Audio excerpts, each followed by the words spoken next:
absolutely, And absolutely, it is. And I love what you said about accountability. Yeah. I mean, that was the line from that story. The line was, I mean, with no bravado, as you pointed out, not bravado, just bring it on. I got nothing to fear here. Yeah. I do my job. That's what competence looks like. That's what that's how competency behaves, right? Just that, okay, I'm good. I know I'm set. I've done my homework, right? That's what you want in every elected and appointed official down the line. So when people talk about merit as if it's hard to spot, that's one of the traits of it. Confidence in their own preparedness and in their own ability to execute. And our sister has that, man. It is a pleasure to know her. She and how she is, as you know, right? Through her behavior, that's the way she projects herself in real life around other people. There is humility, but confidence. I mean, it's just great. Things like that come through with people. The confidence, and the ability of her to be able to do that job, as you and I discussed yesterday. Had the opportunity to speak with the election administrators. That's what they called them before Clerk Hudspeth took over, and there was a lot of scrutiny there after every election. There was scrutiny about different things, paper, and I mean, just all kinds of things going on, right? And so I'm happy that they found someone. She had been working in that organization, within that group, for years. And so it's important for people to know that too. She knows that office from the ground up. Yes, so she does. Apparently, she's been able to make the adjustments, do the things that she needed to do, and but transparency is the other thing that sticks out, Paris. It is. When we talk about all of these stories that are going on, transparency about her, the money they offered her, and I know that there's some people in public service has been reported have gotten, increases, and that's okay. But she said in her particular instance, it didn't work for her because I love it. Her staff, and the department, it wasn't budgeted for her salary, the increase. I mean, how zoned in, but that's how you prevent yourself from getting, and I use this term, from getting wedged by folks that may have other intentions to do different things.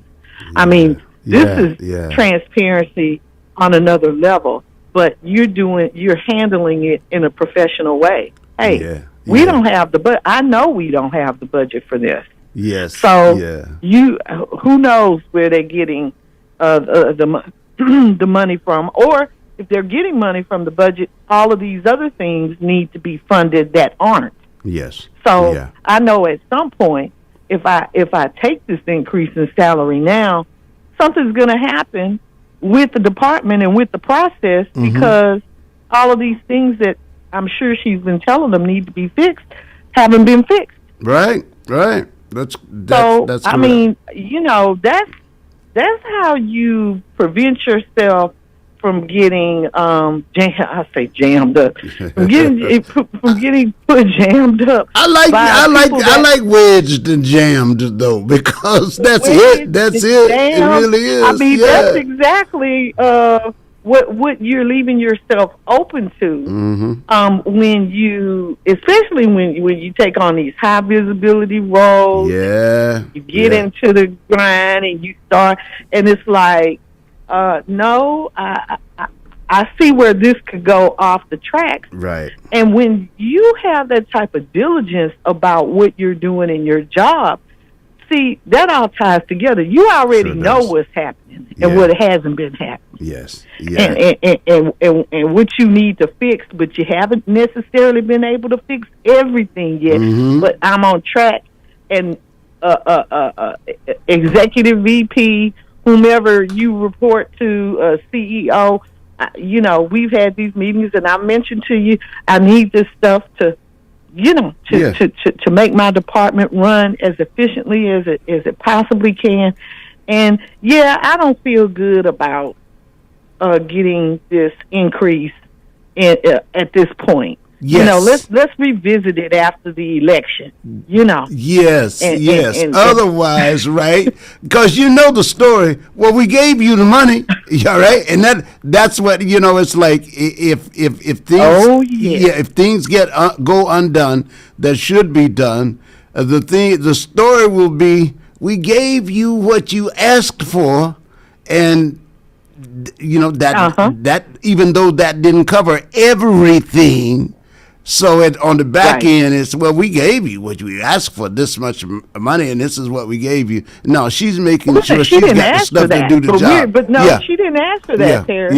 They said we're going to give you an increase. Yes. She didn't ask for that. Yeah. Well, that's important to say. So, it is. And so there's a difference there. Yeah, it is. About her asking for an increase and them offering her an increase and saying, you've been doing this job. And we're going to offer you this increase. Yes. See, that's really enticing because she has been doing the job. Sure. But I know exactly what you're talking about. That's good. Yeah, that's good pushback because sometimes you don't take that money until you get what you need to make the department function the way you know it can and bring the department to its best. You can go into your performance review. Yeah. You could go into your performance review. That's right. And all of these things that I said I needed, that's how it lines up. Yes, with absolutely. The increase that you're giving me. So it's not like you can. I'm sorry. Telling Mr. Lonnie goodbye. Goodbye, Mr. Lonnie. Have a great day. Have a great day, Mr. Lonnie. I'm doing my Michael Harris and Missy Vaughn. That's okay. My sweethearted kid. That's what the family hour is for. Happy times in the homestead. Happy times in the homestead. Yes, indeed. We talking about all these good, wholesome things, but that's how you line up your increase with your actions. So if it ever comes in under scrutiny, you can explain all of these things. So that confident message, bring it on. I love it. I got you. What do we need to talk about? What do we need to do? So when these so I don't know, we don't know. Mm-hmm. As we've heard over the past few days with the mail-in ballots, and we'll talk a lot about that. I'm sure it will be brought up today in these conversations that we're having. Absolutely, I'm sure you will. With these individuals I'm talking to. We'll talk more about, and now that we have that, or now that we have these different pieces moving around, and I know these election monitors have been discussed, and so that's why I wanted to have her on so she can give us a picture, a really good picture as we move into. I mean, others will discuss things. I'm sure Justin Robinson will talk about, from the Urban League standpoint.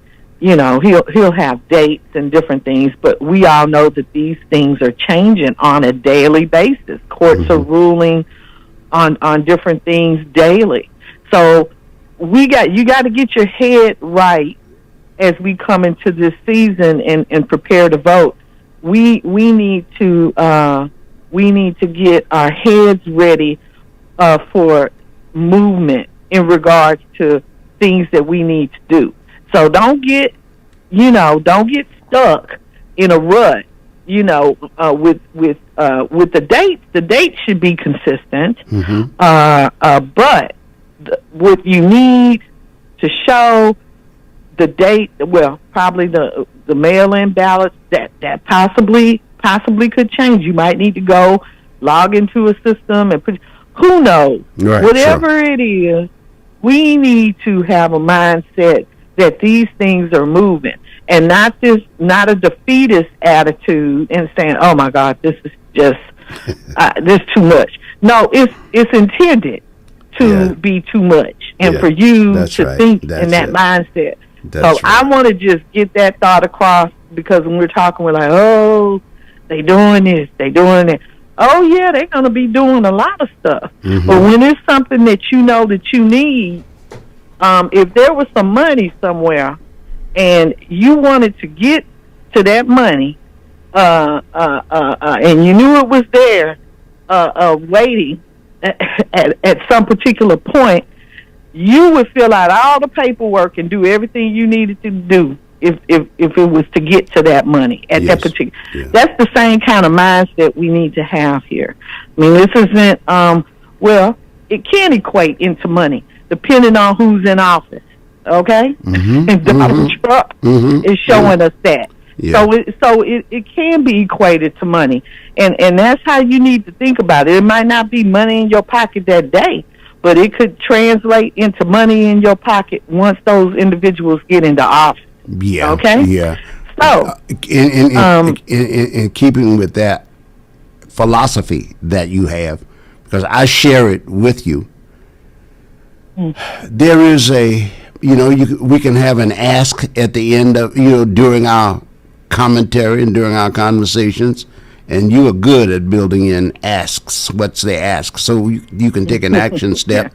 You can take an action step, and another is, what can you do actively to connect to someone else who also has an action step? And for us this morning, I'm going to say, as we talk, keep track on what's going on in public policy, in these things that affect us. This mail-in voting thing is quite the saga. If you want to find out more about it, go to Mark Elias. Mark Elias is in the courtroom. He's not just an observer. He has a group called Democracy Docket, and he has won 21 out of 23 of the cases that he's filed with the government. And this is what he does. He goes to the Supreme Court regularly, and he helps put these things in perspective for us. And if you want to keep up with the latest twist, he has it.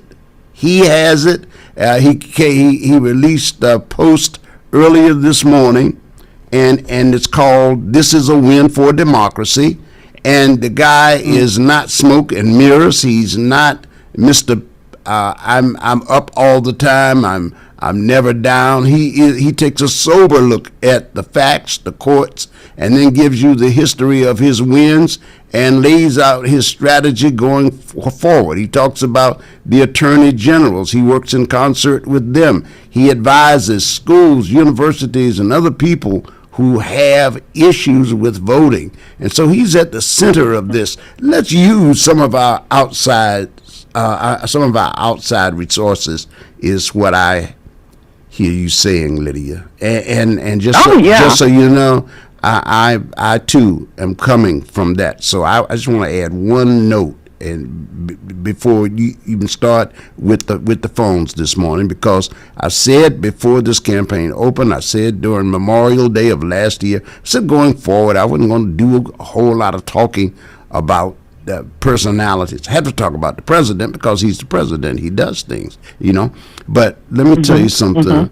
During these final 3 months, if you call here, I want to talk about contemporary politics.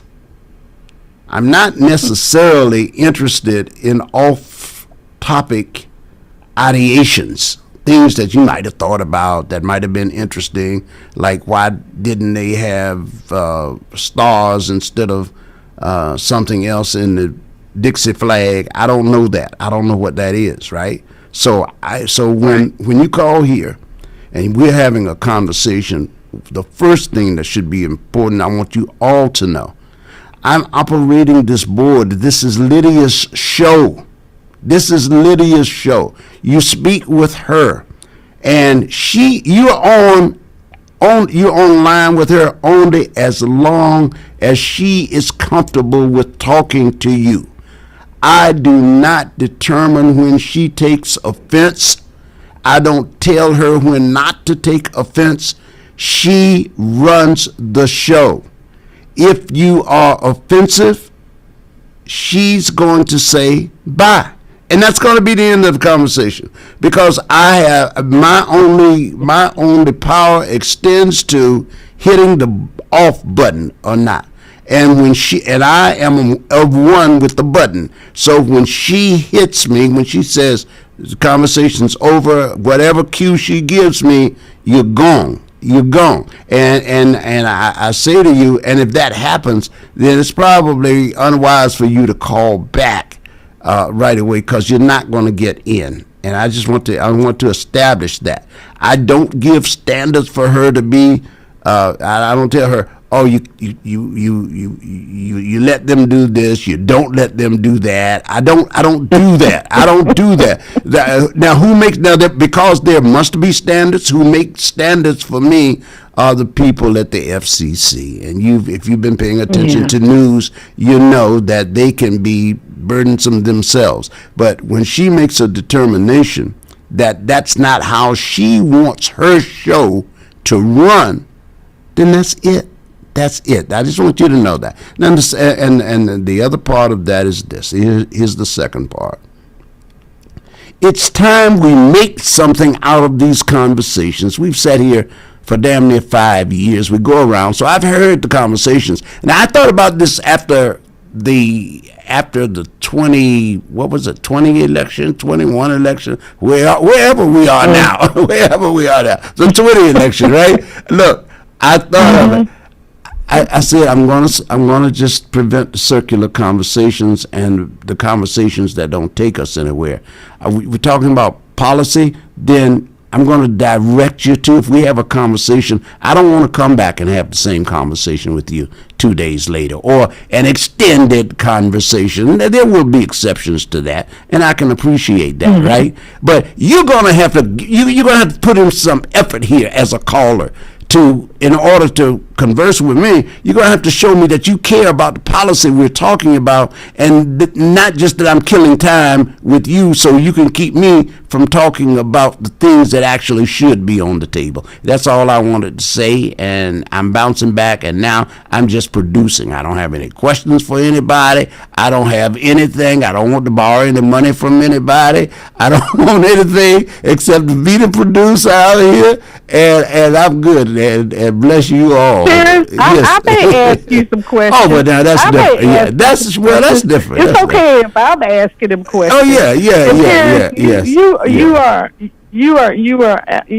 awesome. You are awesome. That's you Hall of Famer, and I mentioned that to you when we got the news. Leaders share. They share.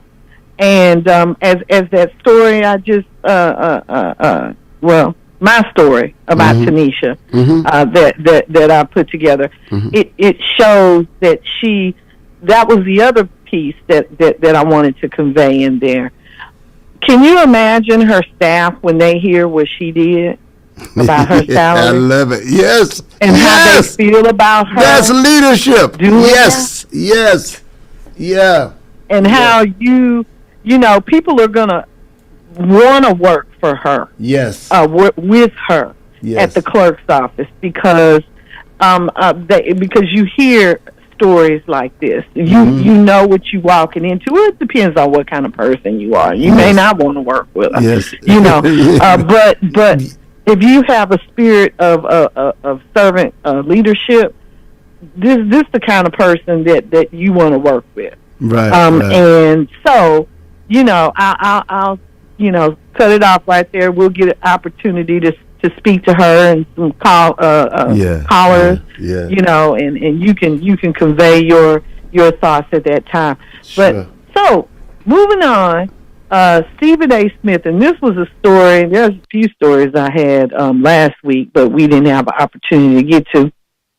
Um, Stephen A. Smith and the NABJ, and you may have heard all the chatter that's going around.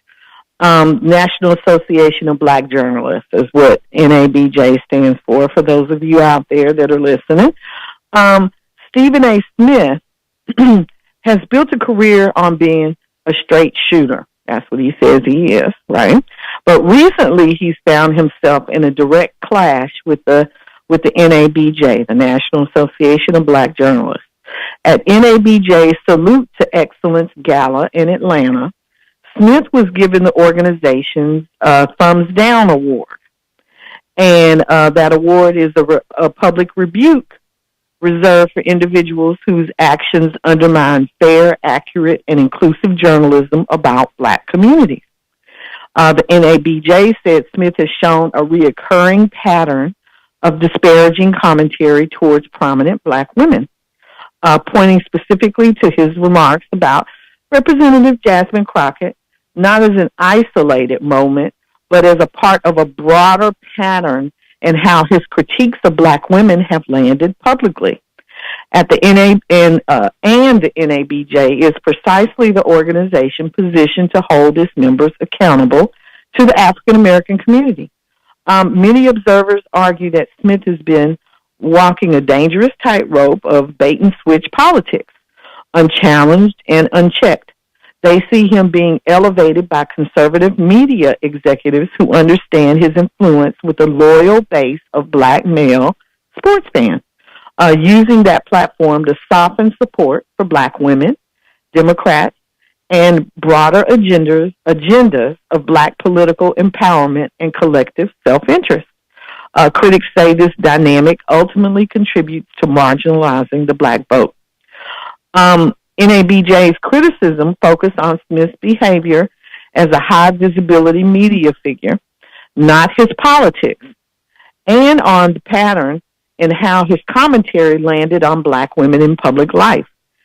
Smith pushed back hard, calling the award a personal hit job and arguing that NABJ never contacted him before issuing such a serious accusation.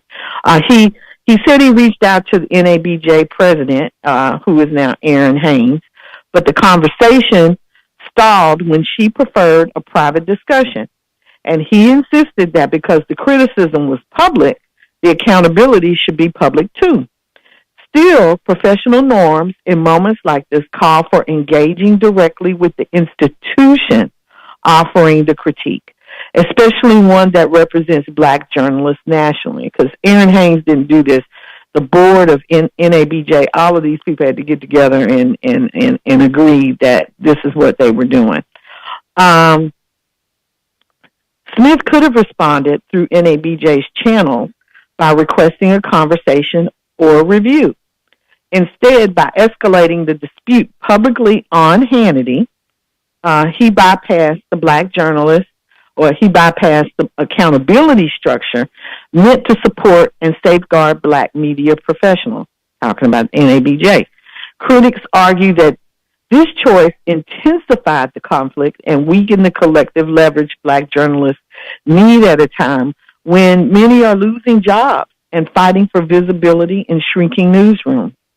But this moment is bigger than one award or disagreement. It shines a light on a deeper crisis. Many African-American journalists are out of work right now, losing jobs as newsrooms shrink, consolidate, or eliminate positions that once depended on Black voices. These are the storytellers who bring cultural context, historical understanding, and lived experience to the news, and their absence leaves entire communities without representation. And there's another layer, political candidates, especially Democrats who rely heavily on Black voters, have a responsibility to support Black media. This means showing up for interviews, investing advertising dollars, partnering with Black-owned outlets, and recognizing that Black journalists are not optional, they are essential. And we've been doing that and talking a lot about that with these candidates. Candidates cannot claim to value Black communities while ignoring the media institutions that inform those communities. NABJ's critique of Stephen A. Smith is a reminder that accountability matters, but so does protection. Protection of the journalists who tell our stories, challenge power, and keep our communities informed. When Black journalists lose their jobs, we lose our lens, we lose our context, and our voice in the national conversation. This moment isn't just about Stephen A. Smith. It's about the future of Black media, really. The respect owed to Black women, and the responsibility leaders have to strengthen, not sideline, the storytellers who speak for us, Paris. So this story's been out there. I'm sure, like I said, a lot of you may have heard about it, but I just wanted to give my critique of what's happening with him now. And I mean, Stephen A. Smith is making a lot of money. He's got a lot going on out there with conservative media. People have talked about him actually possibly running for president. I mean, it's been a lot with him. But this NABJ, I mean, the Thumbs Down Award, I think it puts a highlight on him because a lot of folks have really had challenges with this bait and switch type politics that he does. And so, Paris, you think he knows what he's doing? I think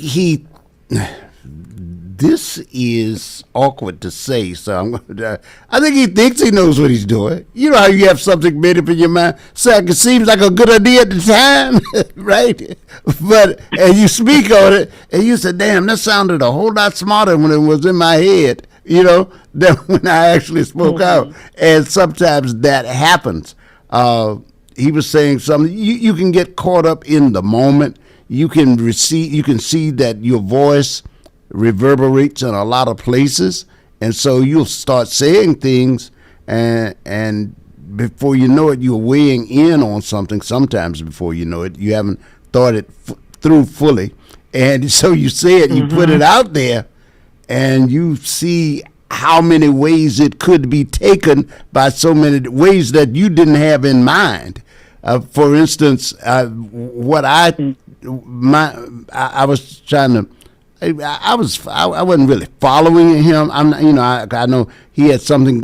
He and Jamil Hill going back a while, right? I know that had created a sore spot. Yeah, he was another one. Jamil Hill, Angel Jasmine Reed, Crockett, and yes, Kamala Harris. Yes, I mean, so he developed a reputation for coming after all of these black women, and apparently he thought that maybe there was some way he could explain it, or nobody would put that together in that way, but the introspection wasn't there apparently, and so then he winds up with that. I got to admit, the NABJ thing left me kind of thinking about that. I'm interested in knowing. I heard what you had to say about that. Was that the organization you think that should have been doing that? I don't really have. I am sort of. I'm cool with it. I'm cool with it, right? but it was like. Well, let me tell you why. Yeah. That's a very good question. Yeah. You know how people say that's a great question, Paris. That's a great question. And I believe they are, and the reason why I believe they are is because this is a group of professional journalists. And to give you some context about Stephen A. Smith, I just know this about him. Mm-hmm. He is a graduate of Syracuse University, which is the premier, I know one of the premier schools for communication, correct? Mm-hmm. And so with Stephen A. Smith's education and his background being as diverse as it is with sports, and now it leans over into other directions and in other areas.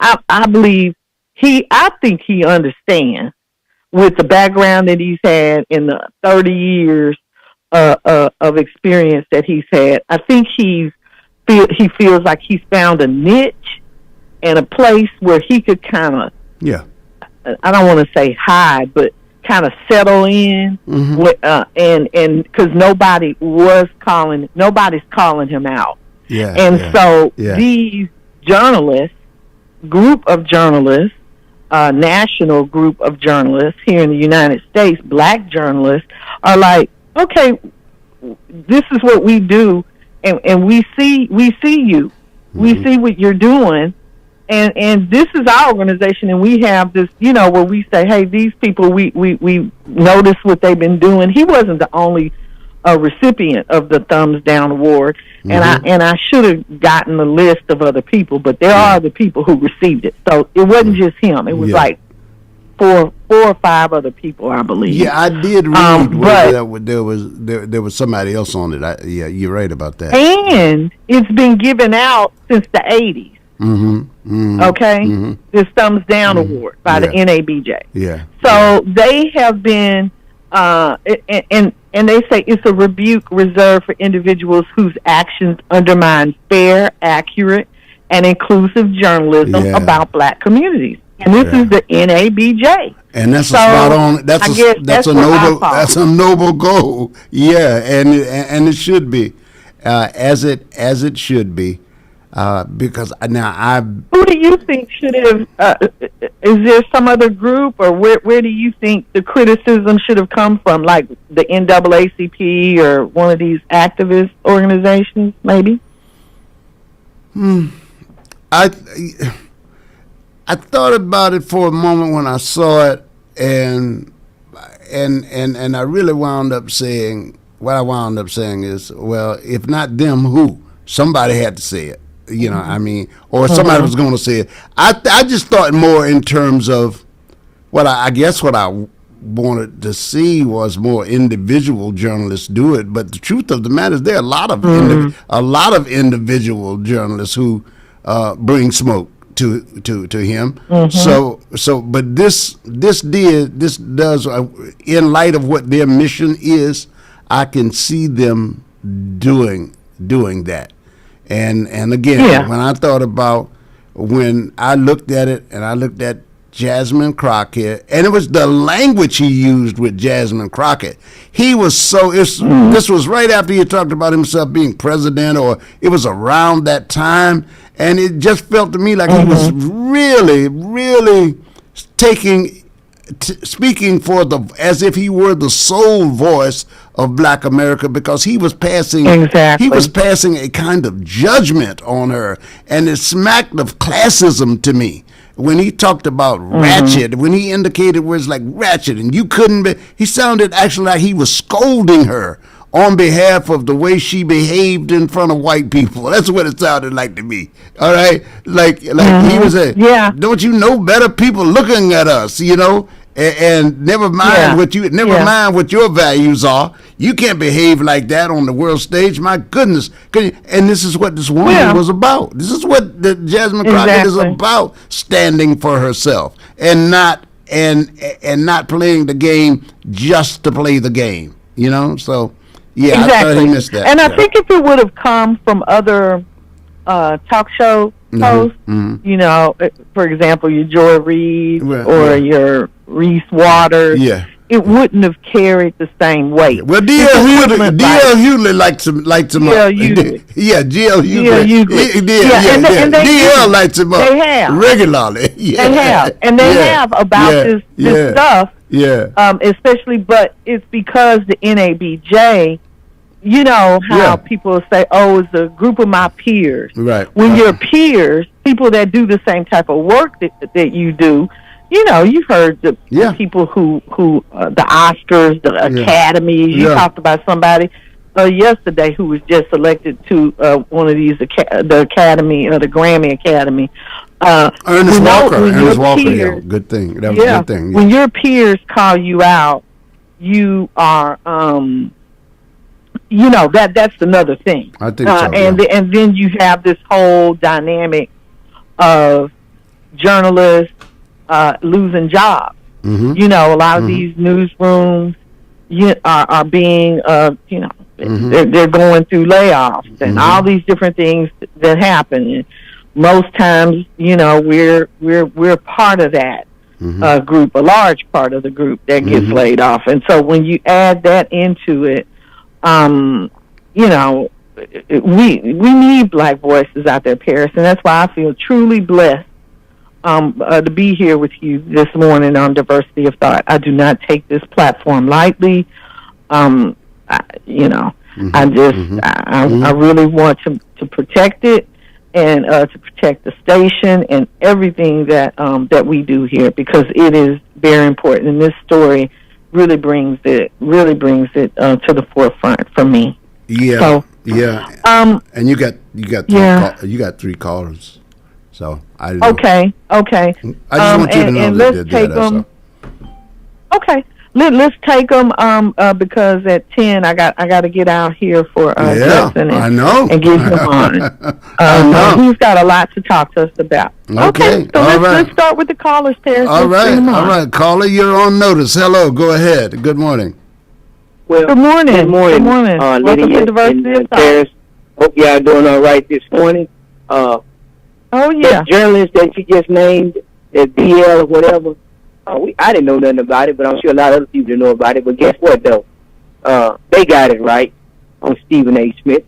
We the people have been talking about it, but I guess we have to wait for them to validate that. And then make it not to be surprised.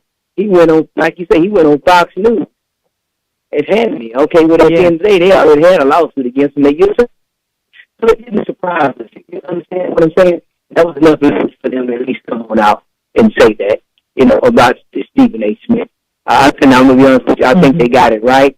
And I'm not worried about the rest of the people, because whoever the other names that y'all said they was talking about, guess what, y'all?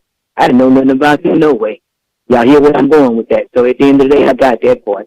But I wish they would just do that a lot, and put that out there in the forefront. Just now coming out with it. We've been talking about that. But anyway, Lydia, what do you think about this justice system that we got going on here and across this country? Carmelo case, the Nolan Wales case, the courts, with this situation, all these decisions, and it's just a mess. Don't you believe that it's a mess? We're dealing with Ken Paxton, who was impeached. Now he's involved in the Carmelo case, and they coming in, and they just ignoring, not following the rules, and what the heck's going on? They got a young boy that's missing, and nobody's been detained, nobody's been arrested, none of it. What do you think about this situation, man? Are they actually really trying to take the country back and go back to what's going on? What you think? I'm just asking. I talk about voting. We talk about voting, and I believe some of these things can be changed by the individuals that you elect in office to represent you.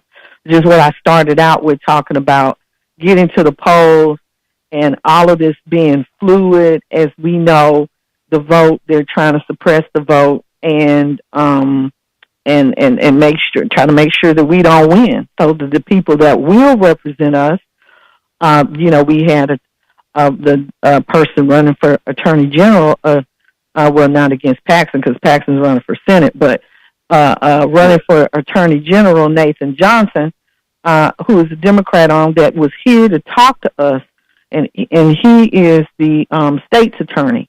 So people, we got to know who these people are, exactly what jobs they do, and put people in office that are going to represent us. So that's the first thing that we need to do. And the second thing is we need to just make sure that people like you, Mark, that are calling in, that are bringing up these really important cases and what's happening out there to our young people in the community, please keep it up, because I don't care. People may complain and say, "Oh, you guys, y'all always talking about." We need those voices, just like we were talking about the NABJ, the Black journalists. We need these people that will call out folks that are doing things that we feel that are disparaging to our community. And it doesn't matter what your political affiliation is. If bad things are happening to people, and you don't have the right procedures in place insofar as criminal justice is concerned, we're not getting fair representation. Different things are happening, and this just didn't start happening. This has been happening for hundreds of years. I mean, it just continues to happen, and so it doesn't. A lot of people would say it doesn't happen as much, but it's still happening, and we need to. I mean, right. It looks like it's happening as much in a lot of instances. But go ahead, Mark. Let me say this. I'm gonna get off real quick, and I want to say this about Lydia. I'm glad you have this show because you're a black woman, and I'm gonna tell you right now what I'm seeing right now. Black women are being attacked by this country because they can become leaders, and I don't see no one. I think it's something's going wrong because I'm gonna tell you why. This is a fact. Remember the Carmelo's case when they always say that we didn't go out and vote, then we don't register to vote, then we don't want to go down there and deal with the jury process. They found a way to strike 3 black women off of Carmelo's jury, off of education. They found a way, but it's called a badgery. That was wrong. So I'm just telling y'all, there's a lot of tricks that they are doing, and like she said, we need to keep it in the front. But I'm telling you right now, you better get behind these black women, because if the Supreme Court stepped in and said they can't come together and give each other's money, and you see what's happening, it don't look good, y'all. That's all I can tell you. You better get behind them. That's all I can say. Thank you, man. That's all I want to say. Thank you, Mark. Thank you so much for calling in. I always look forward to your call. And yes, black women are definitely being attacked, and it's coming from all sides. And we're talking about one of ours, and it's coming from him. These attacks.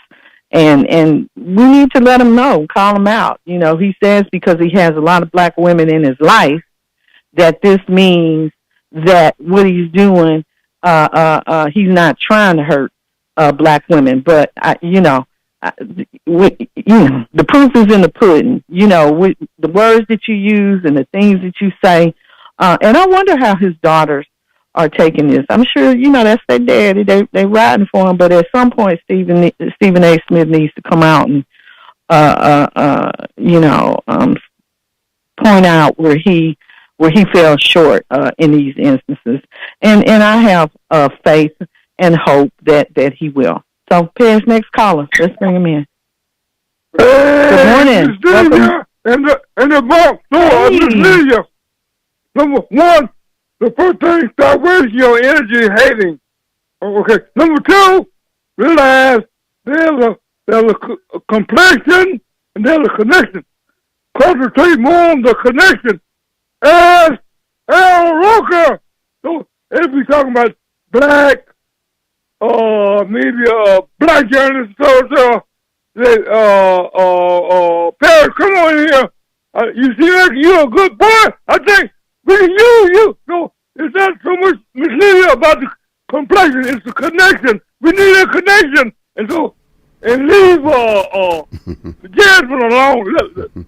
We used to say, Miss Lisa, and call and fade into the sunset, or go under black, move around, and Miss Lydia, so we need the connection. This is why the 40 mules and 40 acres of the mule, they say, Miss Lydia, what do you think the Negroes want?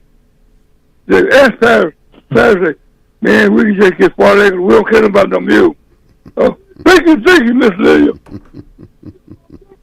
Thank you, Mr. Bobby Ray. And you know what? I looked into your story that you brought up, and I'm going to talk about that at another time. But the Kansas Land Act, free land until 1976, and black homesteaders. I actually did something on that, and we're going to talk about that. Thank you so much for that mention. And he again talked about the 40 acres and a mule, but and what do we want? Yeah, those things have been in place, haven't always been set up to benefit us specifically, but things that we could take advantage of. So yeah, we'll get into that. We'll talk about that. Next caller, Paris. Hello, caller. Good morning. You're on. Yes, sir. Good morning, Flanagan and Harris. Have a cup of coffee. Hey, I Yeah, I am. like that part. Mm-hmm. I like that. I heard you say you love coffee. That was impressive. I do. I do. Go ahead. Yeah, What are we talking about?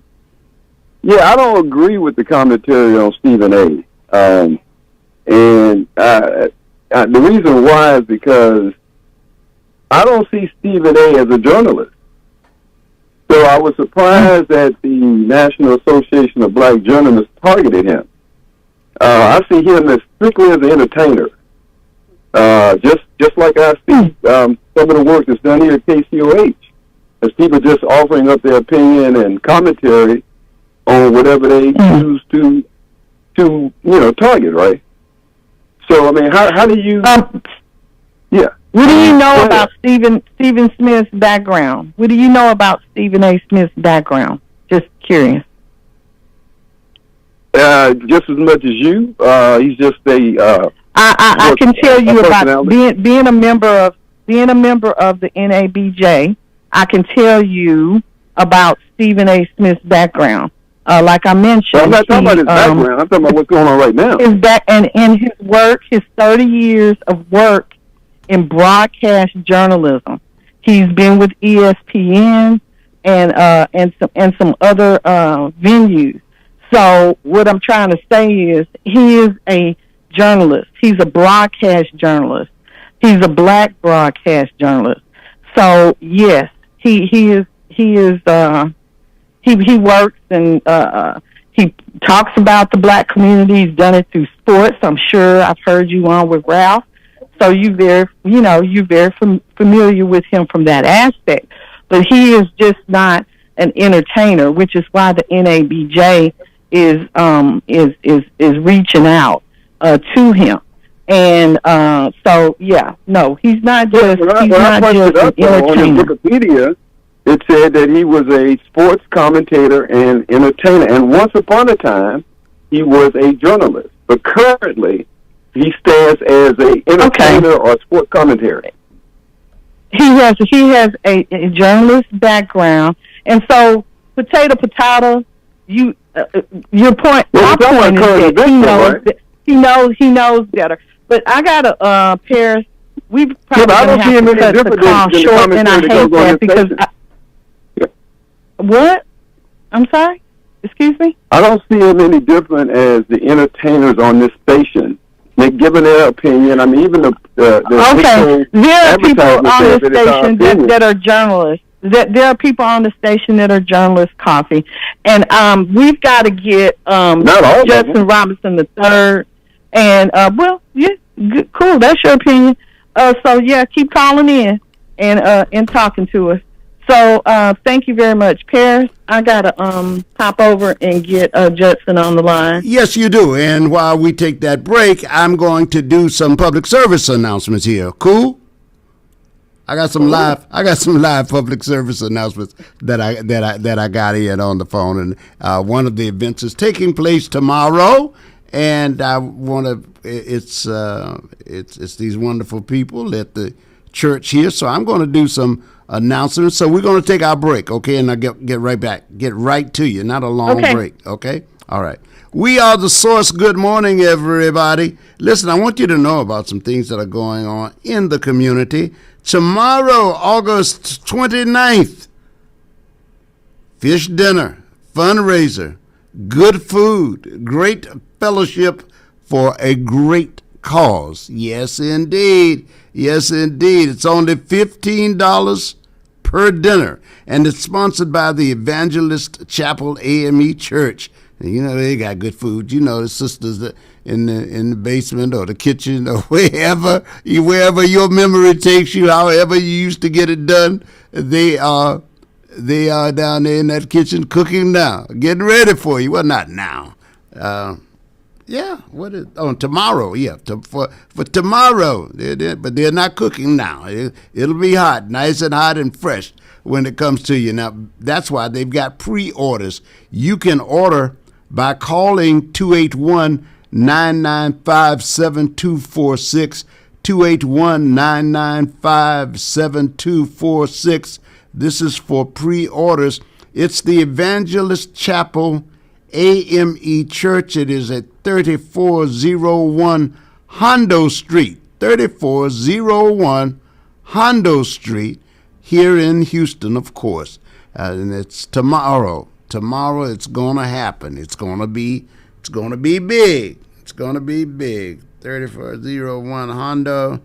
Yeah, I'm seeing if they've got a begin time over here. It says delivery available. Well, of course, that is true. And I guess we can take heart from the fact that they've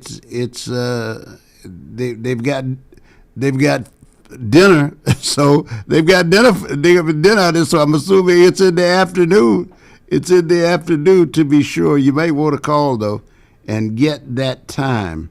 I'm looking, because I could be looking over it. You already know that, right? Yeah, AME Church, Evangelist Chapel. I do not see a time, but it's fair to assume noon. But here's how I make up for that. It is tomorrow, August 29th. You can call. Now that you can do. You can call 281-995-7246. That is 281-995-7246. Call Evangelist Chapel and tell them, place your order. Place your order. Fish dinners, and let's see what they've got here. Yeah, they've got fish and vegetables and French fries. That looks like iced tea sitting over there in the corner, and some dessert. So, these are the church people coming to work with you. Yeah. So go out and support that great cause. Will you please? Will you please do that?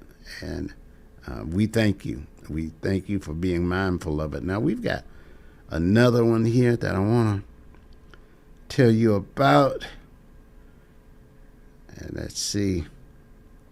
There's a lot going on, so I think we'll do that after we make sure that we are checking on Lydia and be sure that Lydia is back here with us. So we are going to do that after our break. We are the source. Good morning to you, and good morning to you, one and all, ladies and gentlemen, here on the source. On a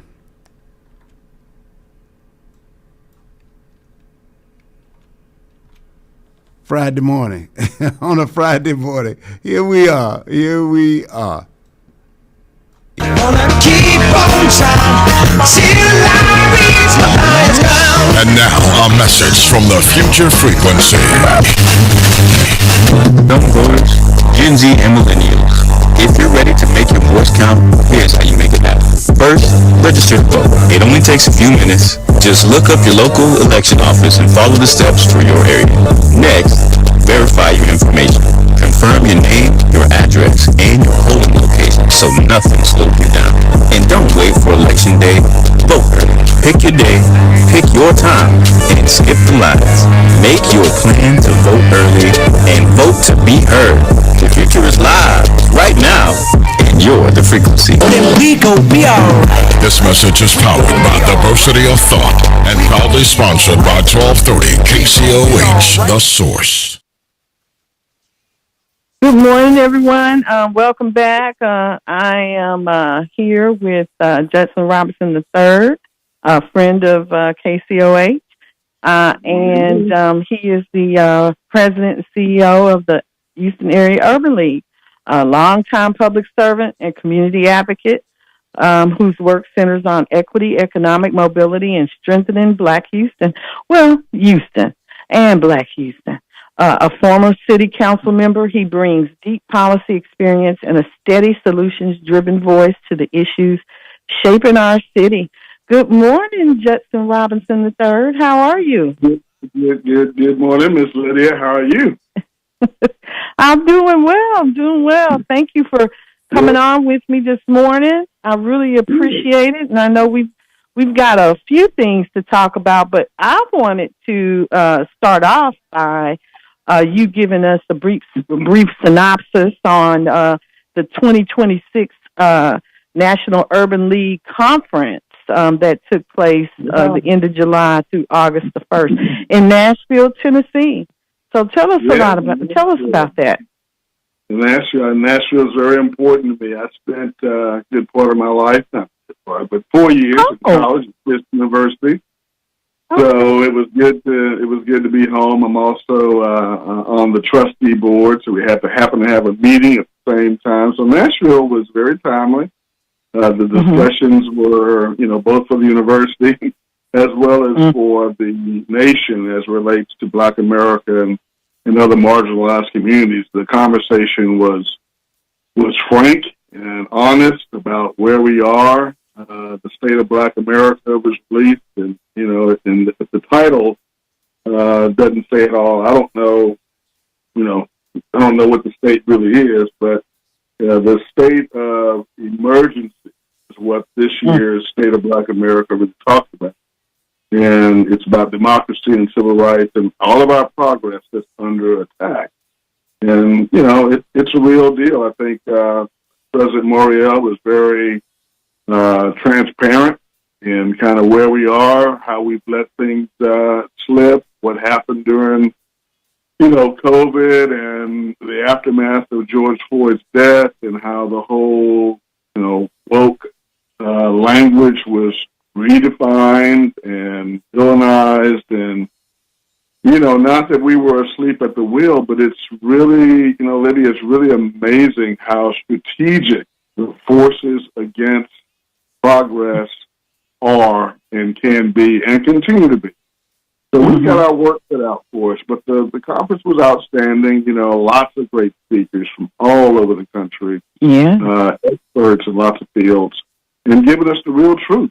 So it was, I wish more people could attend. I think they'd come away as inspired as the 90-plus, CEOs from across the country do every time. This is hard work, so it's always good to kind of get refreshed and reinvigorated. Yeah. So it's a good time. Well, I have to tell you that the online presence was awesome, Judson, insofar as the live presentations, being able to hear them and see the individuals that were there participating. It was really, obviously it wasn't like being there, but it was the next best thing. You guys did a great job with that online presence. So just wanted to commend you on that. Yeah, that's probably one of the things that did come out of COVID is, how do we reintroduce face-to-face and online conversations that, COVID, I didn't know a thing about Zoom prior to COVID or any of the other platforms that allowed people to kind of have real-time meetings. But that became a whole industry, and I think, we're the better for it because it does allow more people to tap in. But, tapping into the right stuff is still something we got to do. Mm-hmm. Yeah, absolutely. So coming out of the conference, just a couple of questions I had. Which of the areas, housing, healthcare, education, voters' rights, which one of those areas do you believe the Houston Area Urban League can move the needle on fastest coming out of the conference? Well, with elections looming, I think that showing up at the polls is going to be really, really important. The Voting Rights Act was signed, 54 years ago, and the average African American family is now like 3 times more likely to be in poverty versus our white counterpart families. So, we've got to fix this stuff. The wealth gap, continues to expand. we're now making 15 cents for every dollar. Again, that we look at our white brothers and sisters as if you were to take a pie and say the pie is whole, that would be the epitome of what true equality and opportunity and justice, etc., look like. So when you look at that pie, we're only 15% of it, and and the rights that we have are under attack. So the protections that some of us are able to take advantage of or aware of, all of that is being unraveled. So I worry. I'm optimistic, yet I worry about the future of our democracy if our people don't really wake up and pay attention to the important things. I think, that was the message that the national conference really tried to drive home is, looking at the unemployment rate for young black men. Why is it, twice that of everyone else? Where I think we're at some 7.5% or so. So it's like, what are the things we can do to fix this? And all of it kind of, flows back into this thing called policy. And the only way you can, make progress with policy is to be a part of the policy. And that starts with voting for the people that believe in the policies that you do. It's really simple, but it takes a little work, Absolutely. So did you guys talk about jobs specifically? I know we mentioned unemployment, but did any of the groups getting together talk about 600,000 black women and black men who are currently unemployed and how to help create those jobs in the economy that we live in here in the U.S. and specifically here in Texas and in Houston? What are those industries? Are you working with any of them, any folks in any of the industries in the city that are trying to hire people? What's going on around job creation? Yeah, well, that was a big topic of discussion. Over the last 18 months or so, we lost some $87 billion in just underserved communities alone.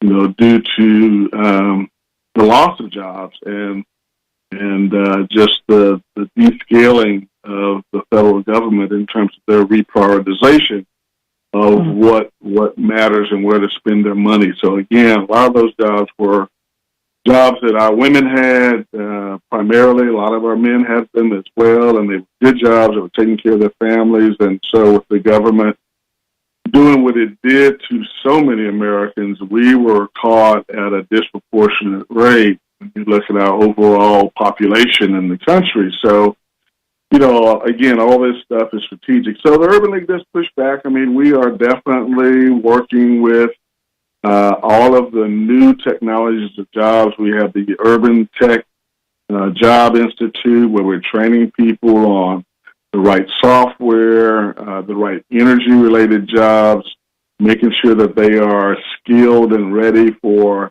at least the entry-level exams to get into some of these placements. We have tremendous relationships with the Center Points of the world, the Reliance, the Shells, the Exxons, the Texacos.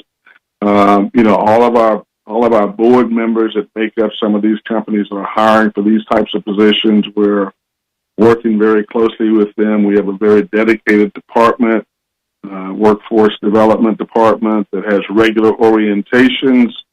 And of course, you can sign up for these classes if you go to the Hall website and you click on the workforce department. You'll see the multitude of things that we have to offer. And again, Lydia, we've got to, I know our time in each day is very occupied with lots of important stuff, but, the Urban League is a partner to the Black family and other marginalized communities. And so if you would just visit our website, you would be surprised and gobsmacked about the amount of opportunity that exists.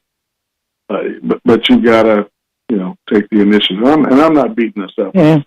I'm just saying, knowledge is power. And maybe for some of the listeners today, they've never heard this before. So Yes. know that the opportunities are there, and yeah, we're doing all those things you asked about. Absolutely. Yeah. And I know you are, because I am in touch, and I don't believe that you're beating up on the community. I think that the voice needs to come from leadership, to say that, hey, I am here. We are doing the work, and KCOH is working in conjunction with you, and talking about the vote, and the need and the importance to get out there to get it done. That things with all of these changing situations, it's going to be fluid. And so we need to be fluid as well, and understand that that's the expectation from the beginning, is that we need to be fluid and know that we need to keep in touch, that these dates and ways of getting voting done are in flux, and we can expect that because of the attacks that have come against us. So let's get into some of the voting activities and key dates that listeners should be aware of. So, Judson, did you want to tell us about some of those? Sure, and I wanted to be. I would encourage folks to look at some of these dates as opportunities to kind of re-engage.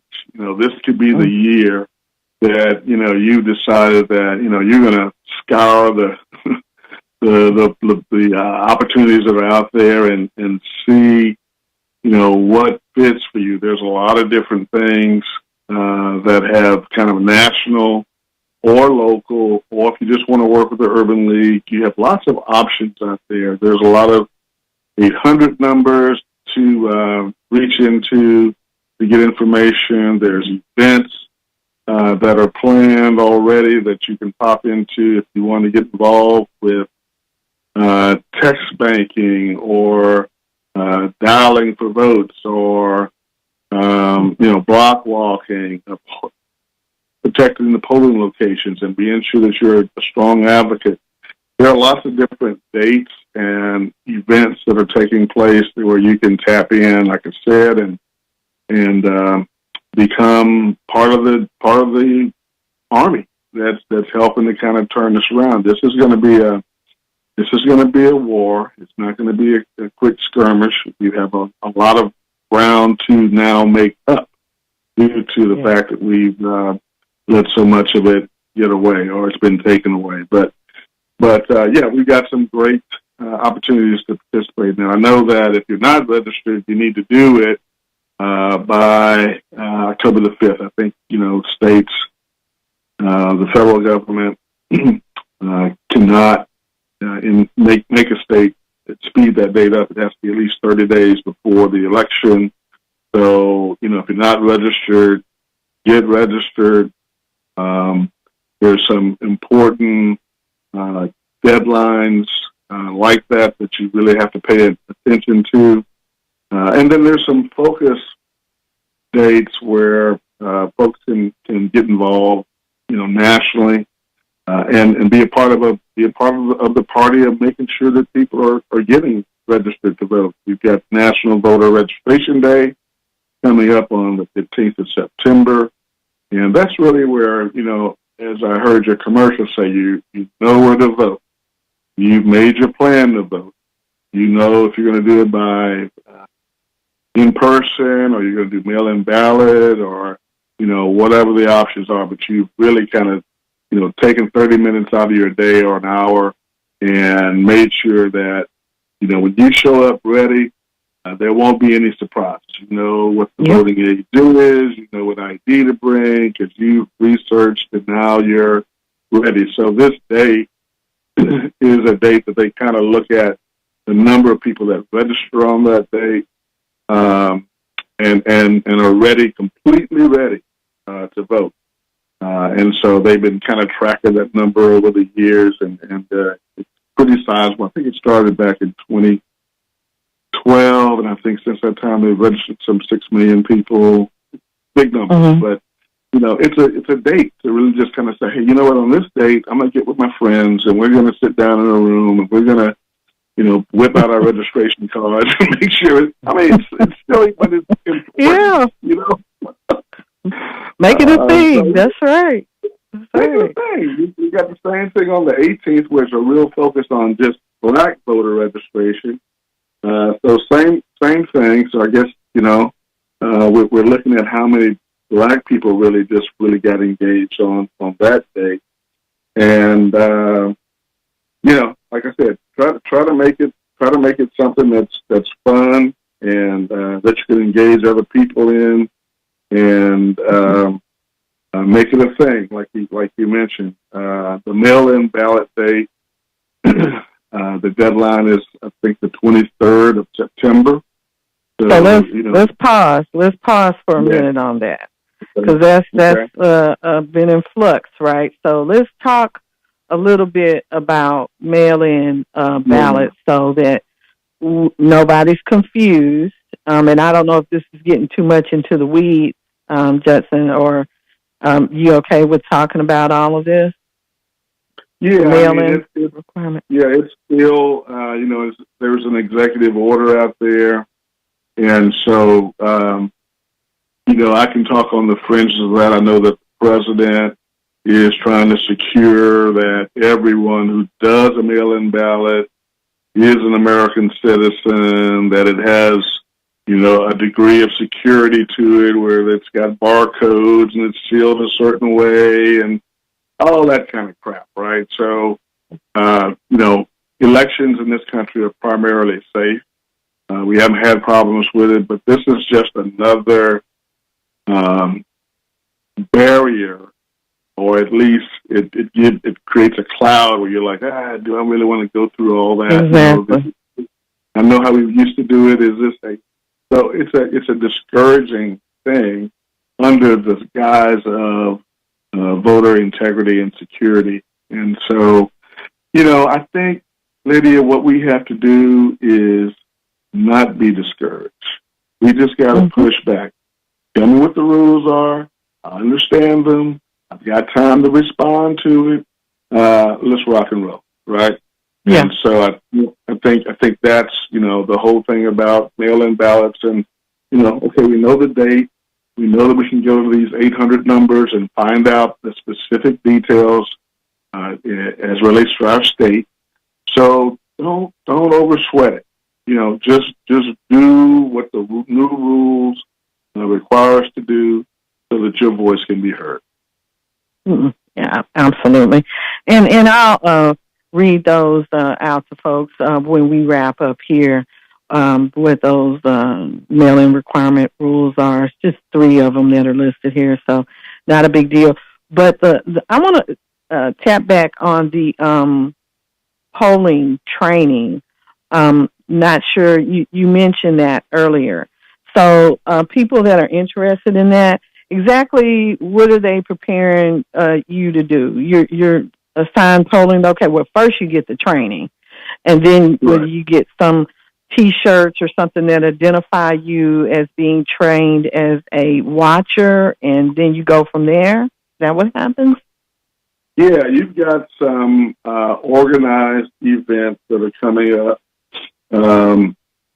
that you can, get the T-shirt, you get the training, and then you're assigned to, a polling location. You're there to be kind of an election watcher, and a person who's informed and can educate those who are coming to the polls about what their, rights and obligations are, and what they can and cannot do, and that type of thing. There's a tour called Power Back Tour. You just go powerbacktour.org, and you can find out when this training bus is coming through our town. I think our next date, it will be in Dallas. It's probably in Dallas today. It'll be here on the 30th. I don't know the location, but if you will go online and then type in Power Back Tour, you'll be able to plug in and find out more details about the specific location, time, etc.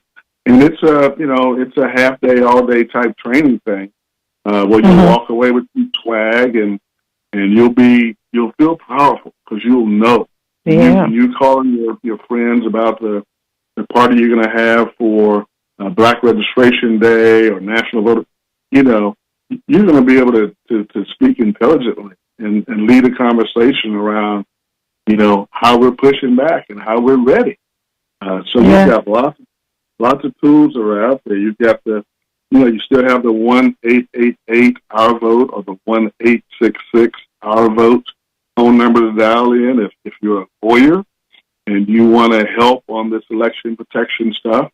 You can volunteer at that number that signs you up. It'll assign you to a region where you'll handle phone calls in case they come in. They'll train you so that you're ready. Okay, so this is real stuff where we're really strategic and prepared for this year's election. If you're disabled, you have different languages that you speak, these numbers will help you. You call that number, and they will pipeline you to the right resource so that you get the information that you need. Okay, awesome. So a couple of other things before I let you go. The Texas Legislative Black Caucus just announced its biennial legislative summit for 2027. What should Black Texans expect from this gathering in Austin? Well, this will be that important discussion about issues that the state is facing, those bills that will affect you negatively and positively. It'll be, thought leaders coming together to talk about the future of what Black Texas looks like and what people can do to plug in to be a part of it. Now, this is after the election. This is, I think it starts in February. So, this will kind of be post your activity. But I think, it's another opportunity to be excited, engaged, become a leader. There is nothing stopping our listeners from being the leaders of their communities and their families when it comes to this important topic, because it's really about the future of Texas, the future of your family, your children, and generations thereafter. Because, you just look at the Supreme Court, Lydia. These folks are in there for life, and they're making decisions that currently aren't favoring Black families and Black engagement, Black advocacy, and protections for our voting rights. And guess what? That happened because we didn't have the choice that we preferred for a president who has a lot of sway over who the Supreme Court choices and nominees are.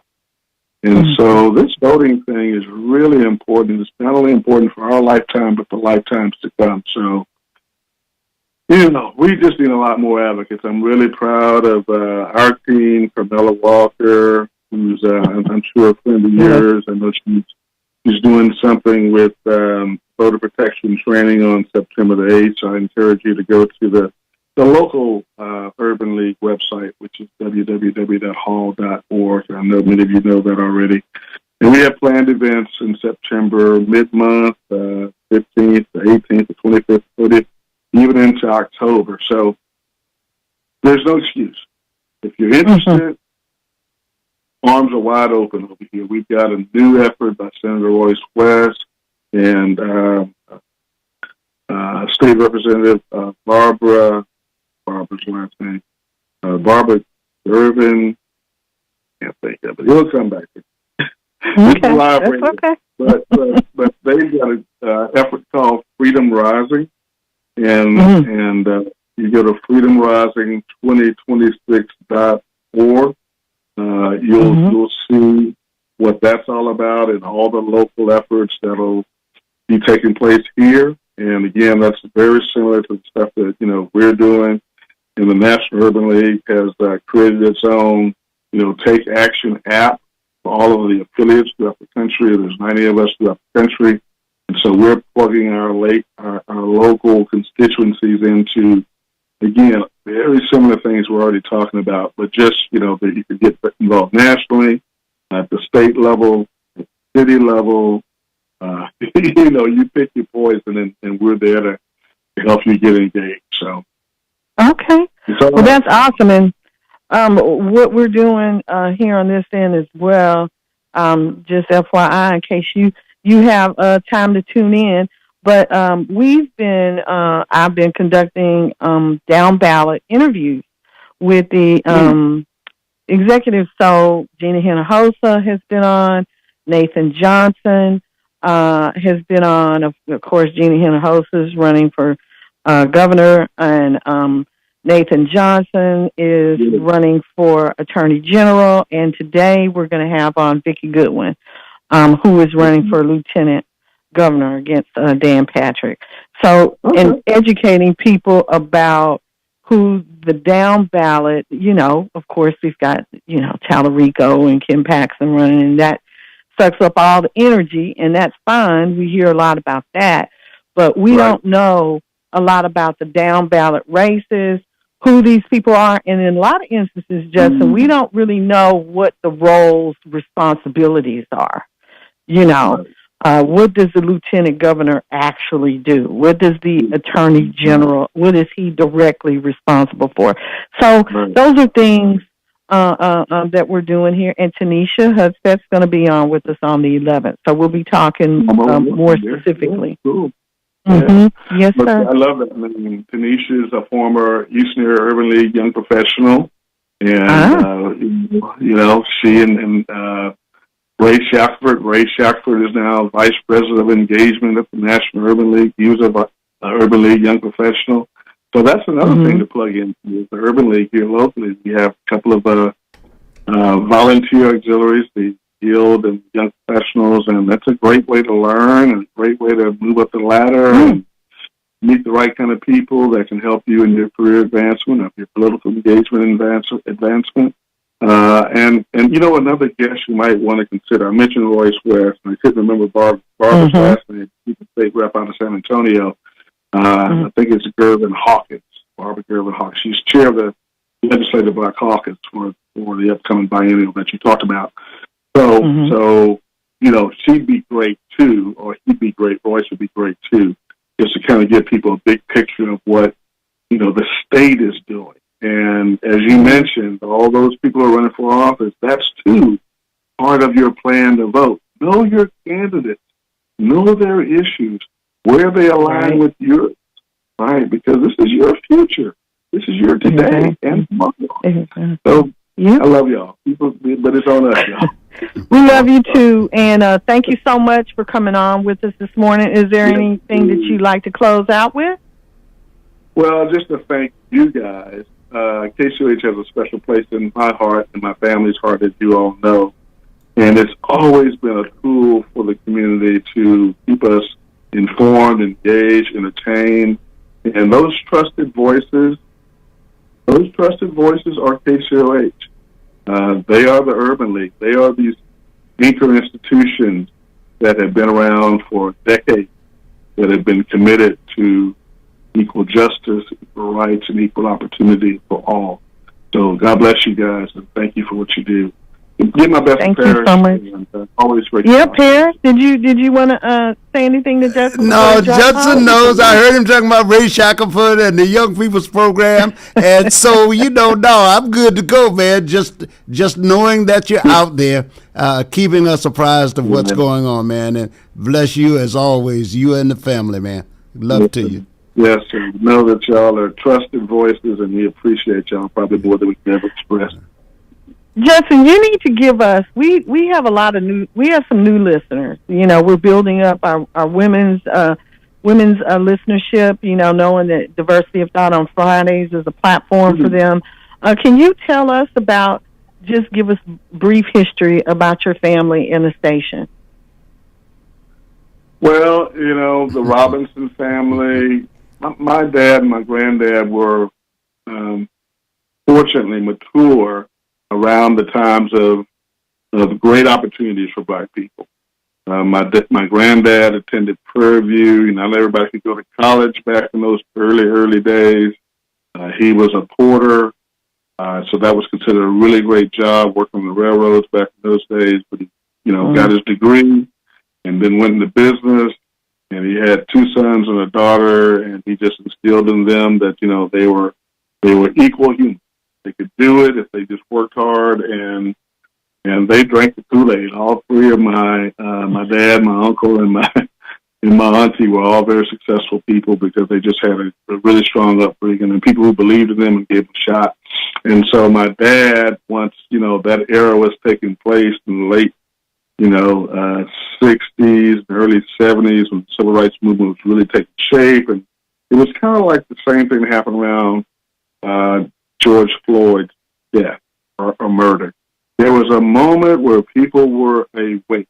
We were woke back in the 60s and the early 70s. And so opportunities to invest in radio stations and become the first Black-owned Burger King franchise, and to expand your mortgage and real estate business, and to have other enterprises that other people have always done became things that were a reasonable consideration with a little push.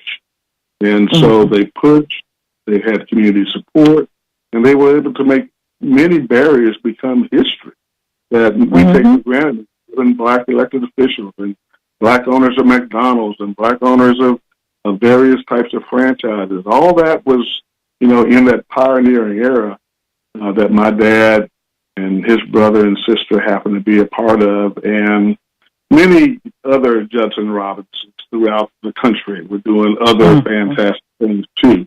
But, in Houston, it was the Colemans, the Chases, Robinsons, and other many families that never got credit, but certainly deserve much of the history that has made the city what it is today. So, okay. Yeah. Thank you for sharing that. Really appreciate it, because a lot of these people think that we just started fighting. We've been fighting for a long time and actually gotten results that have been rolled back, like you mentioned earlier. But we're going to keep up the fight. So thank you so much, Judson Robinson III. Appreciate you. Always a pleasure. All right. Talk to you later. Bye-bye. Bye. So, Paris. Yes, ma'am. I'm here, Eager Beaver. That's me, ma'am. Eager Beaver. By golly. I bet you I could, Wally. You are a mess. You are a mess. Yeah, but you're a good silly. Thank you so much for being here with me. I would thank you, Judson Robinson III. Appreciate him and coming on with me every now and then to give us some updates. Yes. And again, voting, guys. Voting is what's important. So at 11 o'clock, we've got State Representative Vicki Goodwin coming on with us. But before we get there, I want to talk about Dolly Parton, bless her heart, rest in heaven. I want to talk about her briefly and some things that that people may not know. But someone mentioned yesterday, Paris, that the media didn't reflect Dolly Parton's connection to Black communities. That they didn't, see her in pictures. That there were no pictures or real acknowledgement of that connection.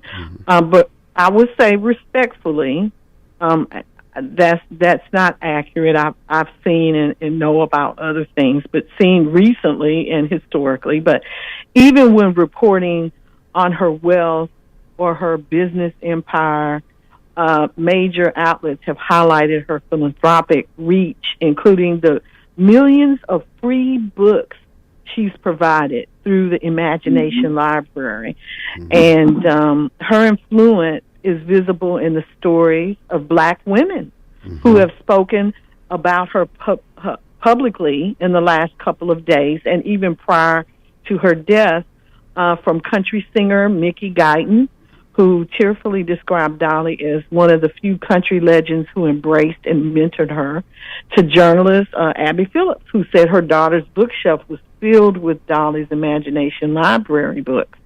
Guyton, if you're not familiar with her, if you're not a country and western fan, her experience is especially powerful. as the first black woman ever nominated for a Grammy in a country category. She's navigated a genre that often sidelines black artists, as we all know. Dolly's surprise appearance on Gayle King's show and her open support for Guyton — Guyton was the guest and Dolly made a surprise appearance — showed a pattern of quiet, genuine allyship. Dolly extended that same openness to Beyonce's country project, as all of us know, praising her reimagining of Jolene and welcoming her into a space that historically has excluded black women. Her support helped widen the cultural doorway Beyonce was pushing through. We all know African Americans' history in country music and our role in it. But she has been an ally and out there in front. Dolly has been or had been. The Washington Post noted that although Dolly, and a lot of you may not realize this, she never had children. Her nurturing spirit expressed itself through literacy, philanthropy, and the millions of kids her books reached. Philanthropy. Oh my goodness! Beyond my tongue this morning. Philanthropic. Philanthropic. And the millions of kids her books reached. The same program Newsweek reported was targeted for cuts. I don't know if you guys realize this or not with this administration, right? That perspective resonates deeply in black communities where other mothering, caring for children beyond one's own, is a long-standing tradition in our communities. Dolly's work fits that lineage. She mothered through imagination and access. Her personal life carried its own quiet weight. A lot of you may know that she lost her husband of 60 years, Carl Dean, in 2025, just last year. Many fans, especially black women who admired her resilience, saw even more clearly the depth of her humanity. And across her career, she modeled what allyship can look like, not through slogans or politics, but through consistent, tangible generosity. The library, the Imagination Library, placed free books in the hands of millions of children, including black families who often lacked access to early literacy resources. She quietly supported black women in country music, we talked about, and turned down honors, including the Presidential Medal of Freedom, when she felt accepting them might politicize her work. Dolly's philanthropic efforts and her relationships show that being an ally isn't performative, it's steady, inclusive, and rooted in making sure every child, every woman, including African American women, had access to possibilities. So that's what I want to say about her this morning. Kind of digging down into that, her interactions, and people have been talking about the $10 million that she received, a portion of it, I'm sure, received for I Will Always Love You, Whitney Houston's version of it, and buying an office building and I think a strip mall, and in the black community with that money. I'm not exactly sure what was done with the office building and the strip mall, but that was done, and a lot of other things. So I just think that it's amazing how some people can transcend race. I mean, and just be themselves. She was really authentic, and it was one of those people. They say the black community. We'll invite some people in to become, a part of our group. I think that she's one of them. Yeah. And that's just my opinion, Perry. Yeah. Well, there is a post on her. I was looking for it while you were talking. I saw it this morning, and it is about how she joins, like if she was there beforehand, but they were pointing to examples of other people who joined that selective group you're talking about, like Robert De Niro and Yes. and some other white celebrities, people who used their celebrity to identify with the problems of an out group, in this case blacks. They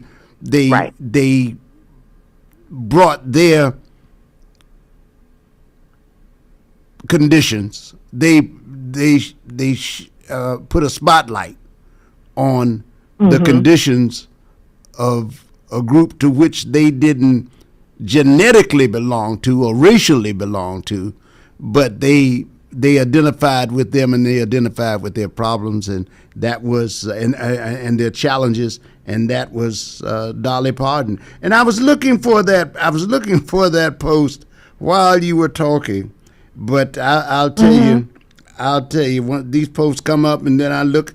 If I turn away for 10 minutes, there's a place where posts hide that I can't find. So that is, oh boy, yeah. So I can't find it after you've downloaded. I keep those on my phone in my notes section. Yeah. I don't know if you might want to. Well, I got my notes section, but I keep a separate thing. I don't even know how to get it to my notes section. I just earmark it wherever it is. I call it earmarking and put it right where it is. But I got a separate section for my notes because that's where I keep my show stuff. I keep my show stuff in my notes. Okay, okay. Yeah. So I'm always running into stuff on the store. You know? Yeah. I didn't know we were still on the radio, guys. I thought we had signed off. We still on? Oh, okay. Well, that was a fascinating share that you just gave, Lydia, and that really took some notes about how you keep up with your notes, Paris. That was good to know as well. Yes. But that what a cool life. Yeah, she really did not have camps or parties that disliked her. Yes. And that's really amazing, going through life where everybody sees you as a human that's a good human. It is. And that's what there is to it. Yeah. So Justin, I didn't realize you were still on. I thought I was supposed to be off too, and then y'all started talking. And I didn't hang you up. I didn't hang you up. I was just kind of moving on. I know you busy. You were off the air because I was being real funny with Paris, and I didn't know that the public could hear me. So I apologize. But we go back, man. Yes. We can have real talk, but I didn't intend for everybody to hear my real talk. But anyway, that's all good. It's good. It's all good. Cool. It's all good. Yeah. Okay. But it is all good. Have a great rest of your show, guys, and I too support everything that you said in reference to Dolly Parton. It's unusual for a person not to be, disliked by any particular group. Did y'all happen to? I watched late night TV, and last night the Jimmy Kimmel show was just in rare form. They had guest host Jelly Roll on, and he gave a speech, y'all. If you didn't see it, you should go back and look at last night's show because he really talked about making sure that we don't get boxed in by others defining who we are. Right? Yes. And that is just, that resonated with me because, man, I tell you, the way that we label each other these days, and then villainize people for putting a label on me that I didn't encourage you to give me, that's a sad state of affairs. But anyway, God bless you. Have a great week. God bless you. I'm looking forward to listening to the rest of you. You too. God bless you. Yeah. Okay. Bye-bye. Bye-bye. So, she didn't just talk the talk too. She voiced her opinion, and she was herself. If there was something that she didn't agree with or an approach that was taken, she would tell you. But the philanthropy, thank you, my tongue is working correctly now, is sticks out. She put her money behind her actions as well. And we're actually, Paris, is it next week? I believe it's next week. Literacy Now is coming on with me because, we've been talking a lot about reading and folks not reading and literacy and what's going on with Americans, not just Black Americans, but Americans. Literacy Now organization is going to come on the 4th. Jacqueline Minamaya Wilson, and she will be on with us to talk about literacy. But to the extent that children, getting books in the hands of children is so needed. And so anyway, thank you, Dolly. We appreciate you. So we're coming up on the 11 o'clock hour, and I wanted to, going back to that Stephen A. Smith, because the caller got cut off because we were trying to get the guest on. But Stephen A. Has been a journalist. He mentioned that. He looked it up on Wikipedia. And just FYI for Wikipedia, guys, we talk about different forms, confirming stories. Anybody could get in and update a story in Wikipedia. I don't know if y'all know that or not. You could go in, and if you know something about the individual or the topic or whatever, somebody might come in and revise it, because a lot of times these people have folks that monitor the Wikipedia page. But that's something that anyone could go in and type of. But he did say that it mentioned that he was a journalist, and I know that that's what he went to school for, journalism, communications, and so. And being an entertainer, I think getting that confused, just because people entertain on the air, online media that we see, a lot of these folks, they are still professional broadcasters. I mean, you got Paris Eley and all of the other folks that are on KCOH who are in the Texas Radio Hall of Fame. They're broadcasters, and journalism is a part of that. So there are certain rules and guidelines, like Paris talks about the SEC, but certain professional guidelines that people adhere to, because they, are viewed as professionals in the field. So I guess, you don't have to be one or the other. You could be both. You could be an entertainer and a journalist and a broadcaster. So, I mean, what would you call Rush Limbaugh? But go ahead, Paris. I would like to comment on that, because the definition has expanded greatly during this age of technology, going back 10 years ago at least, and beyond. The last 10 to 20 years, since Radio Shack came to life. When it did, it brought with it technologies that made it accessible, that made broadcast equipment accessible to individuals. And that equipment only increased in its quality and in its capabilities over time. And that's why we have a term today that we never had before, called the citizen journalist. Now, anybody, you find people sending stuff to TMZ. You find people going on the digital platforms with their media. You find people, the George Floyd case was viral because of a 14-year-old or 15-year-old, whatever she was, with a camera. And that is what citizens do now. And they get paid for it, many of them. And so they have websites. They go on there. They are a second or third tier, and sometimes they rise to another tier. Charlemagne is both a broadcaster and a journalist and a celebrity. You get, so is Sean Hannity, incidentally. That's how the courts could rule that Fox Network was an entertainment network, and yet people still go there for news because the news department was sued. Right. So they have a news department. So this is not old time broadcasting where there were clear, hard lines that people did not cross. Now we have programs like The View, and those people do entertaining. It's a specialty of theirs, but they also do journalistic reporting. We have Nicole Wallace.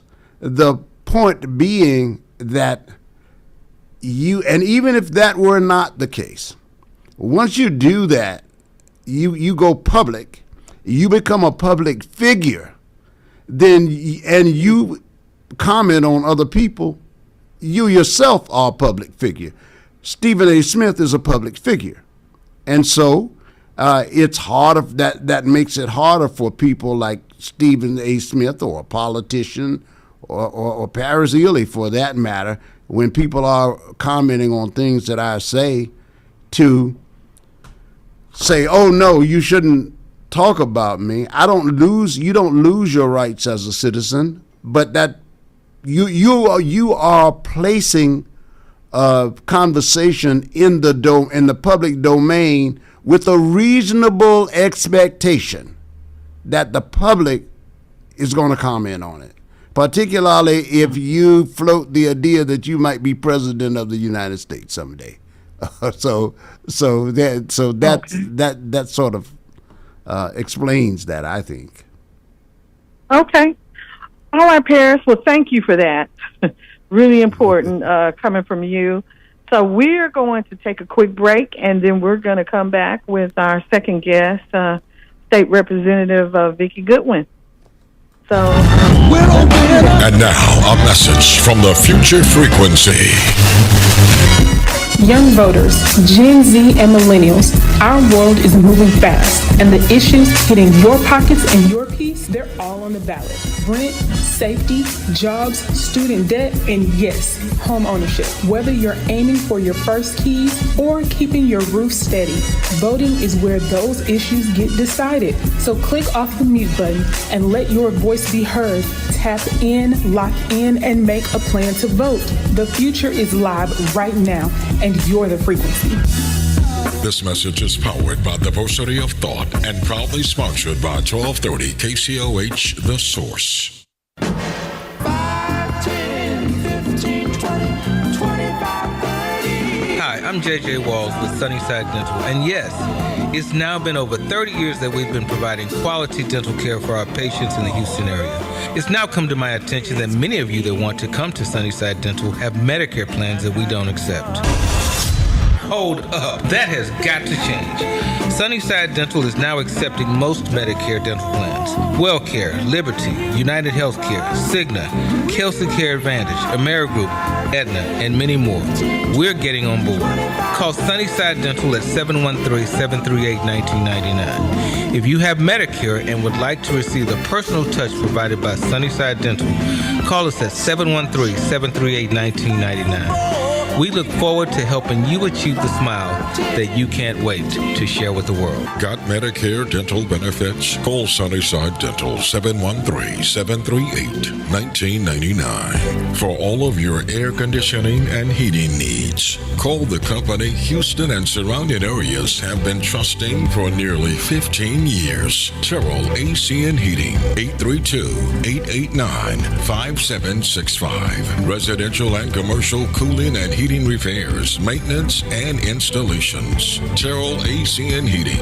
Competitive prices. Call 832-889-5765. Licensed and insured. Everybody's talking about the high price of eggs. Well, I don't know much about eggs, but I tell you this. If you want great chicken at a great price, how about Chicken Plus, 6210 North Wayside? Let's hear what his customers are saying. Michelle writes, Chicken Plus has some of the best fried chicken and best fried okra in the city. We stay about 45 minutes away, but the drive is definitely worth it. E. Max says, the chicken is seasoned so well and every bite has a special crunch. It's my go-to chicken spot when I want homemade fried chicken that's always good. Now that's what I'm talking about right there. Great fried chicken, okra, rice and gravy, desserts. You're going to find it all at Chicken Plus, 6210 North Wayside. You don't have time to make the drive? Hey, no problem, no problem. You can order Chicken Plus on DoorDash and Uber Eats. You better do what you got to do to get your hands on some of that great fried chicken, the best fried chicken in the city. Great chicken at great prices. That's Chicken Plus. See you there. Force Industries Irrigation is now Aquamatic Irrigation, and Michael Von Williams is still your point of contact. Michael has over 27 years experience in the irrigation industry and is licensed and insured, but he now has additional support. So if you have a lawn sprinkler system that is no longer operating properly or you're tired of lugging water hoses around, call Aquamatic Irrigation at 346-476-9065. If you don't have a lawn sprinkler system, give Aquamatic Irrigation a call to have your automatic lawn sprinkler system installed. Enjoy your lawn and improve your property value. In order to keep your lawn and landscaping in excellent condition, Aquamatic Irrigation also offers routine maintenance programs to check the system for leaks, proper controller settings, and sprinkler head alignment. Call Aquamatic Irrigation, your sprinkler company, 346-476-9065, or visit our website at www.aquamaticirrigation.net.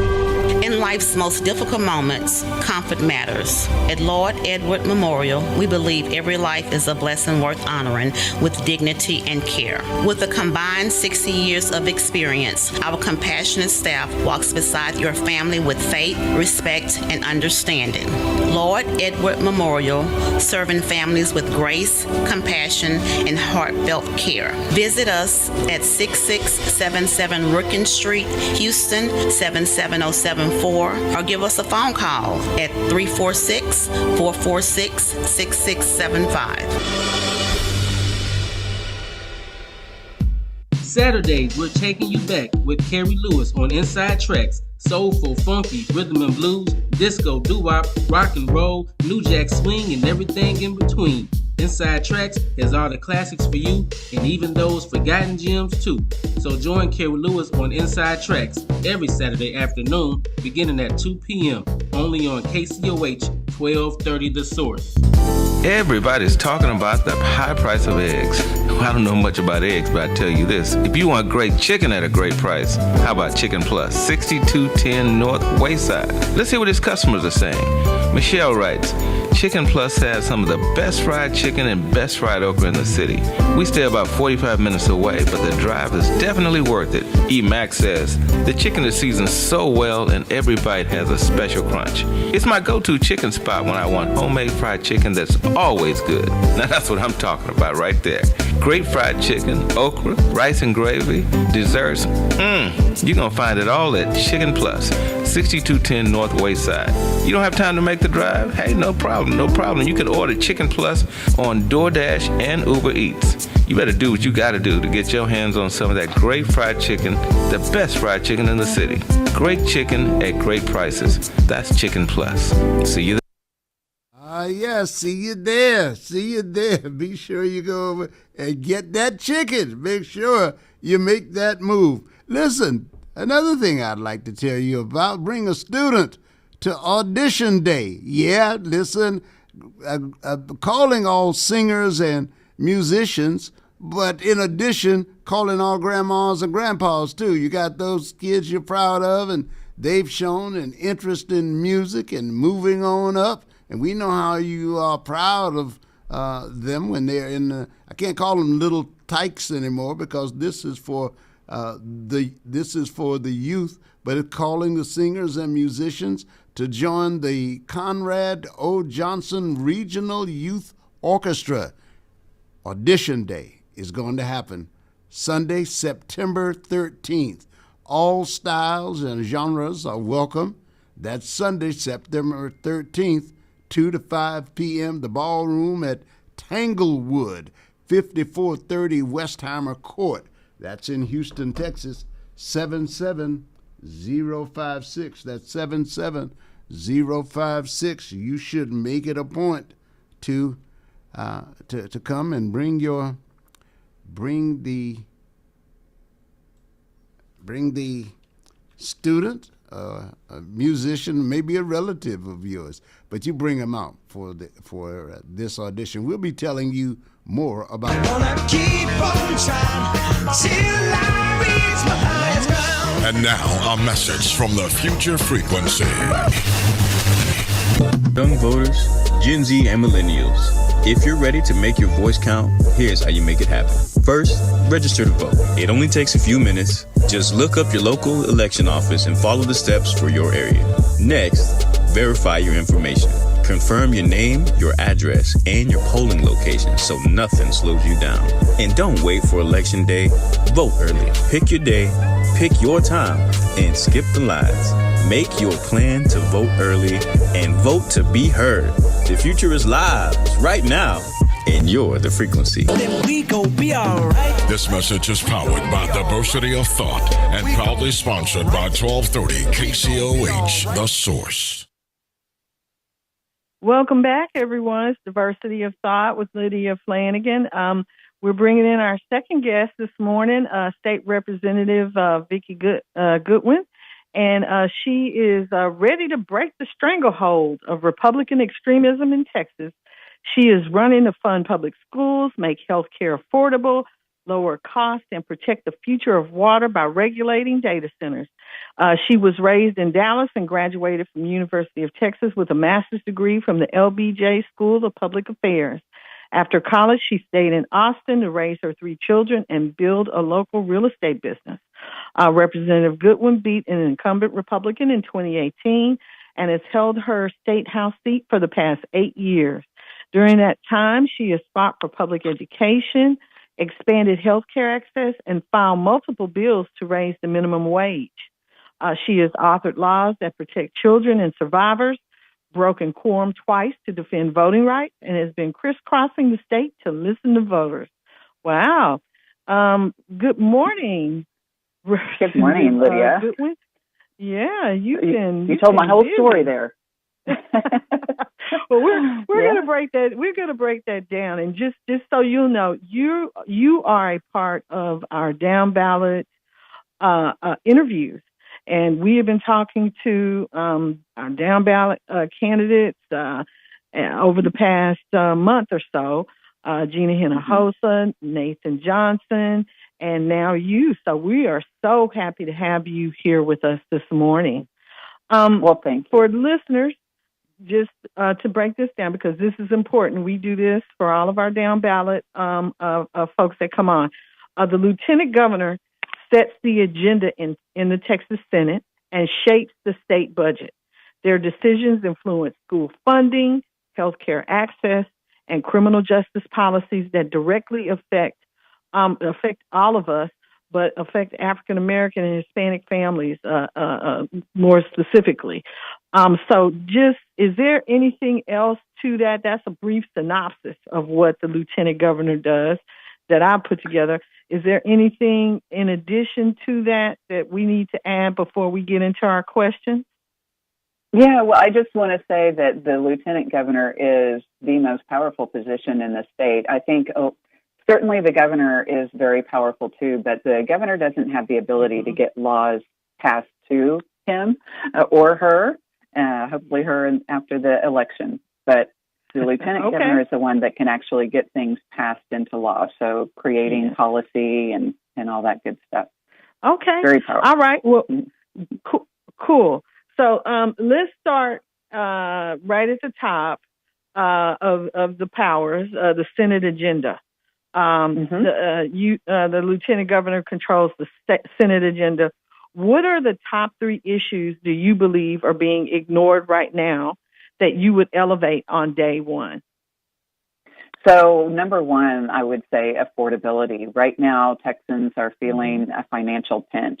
When you go to the grocery store, when you go to the gas station, when you pay your insurance bills, all of these things have increased in price, and our wages haven't kept up. So definitely affordability. And one of the main things that we can do is increase the minimum wage. We can increase teacher pay. We can make sure we have really good paying jobs so that people can handle the increasing prices. Mm-hmm. Okay. So that's number one. Number two, number two is school.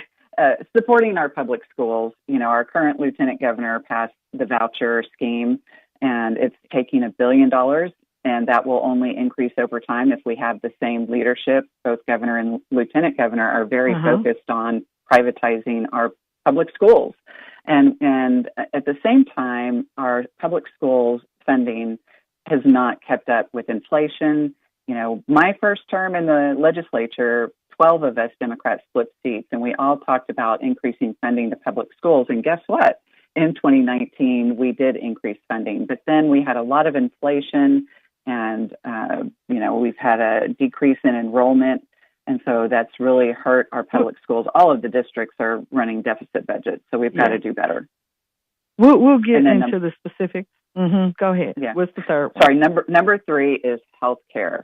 You know, I think when people think about the one thing that could really set them back is if they have a health emergency. You know, we see it all the time. People end up going to the doctor or the hospital with an unplanned medical issue, and then they create GoFundMe pages, and that's not a really good system for healthcare. No, it's not. But yeah, we'll get into that as well. But to tell our listeners a little bit about the work you've been doing for the 8 years you've been there. In that time, and tell me if I'm wrong, you've authored well over 150 bills, work that shaped both your district and Texans overall, including measures on transportation safety, property tax transparency, and local governance. So how many of those, or what are the top three that have been passed into law?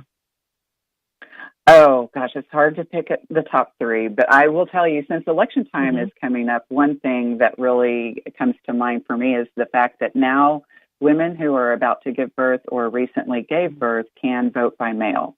I know it's, you know, a lot of us are uncertain about trusting our vote by mail system these days, but that is something that I got added, and I'm very proud of that.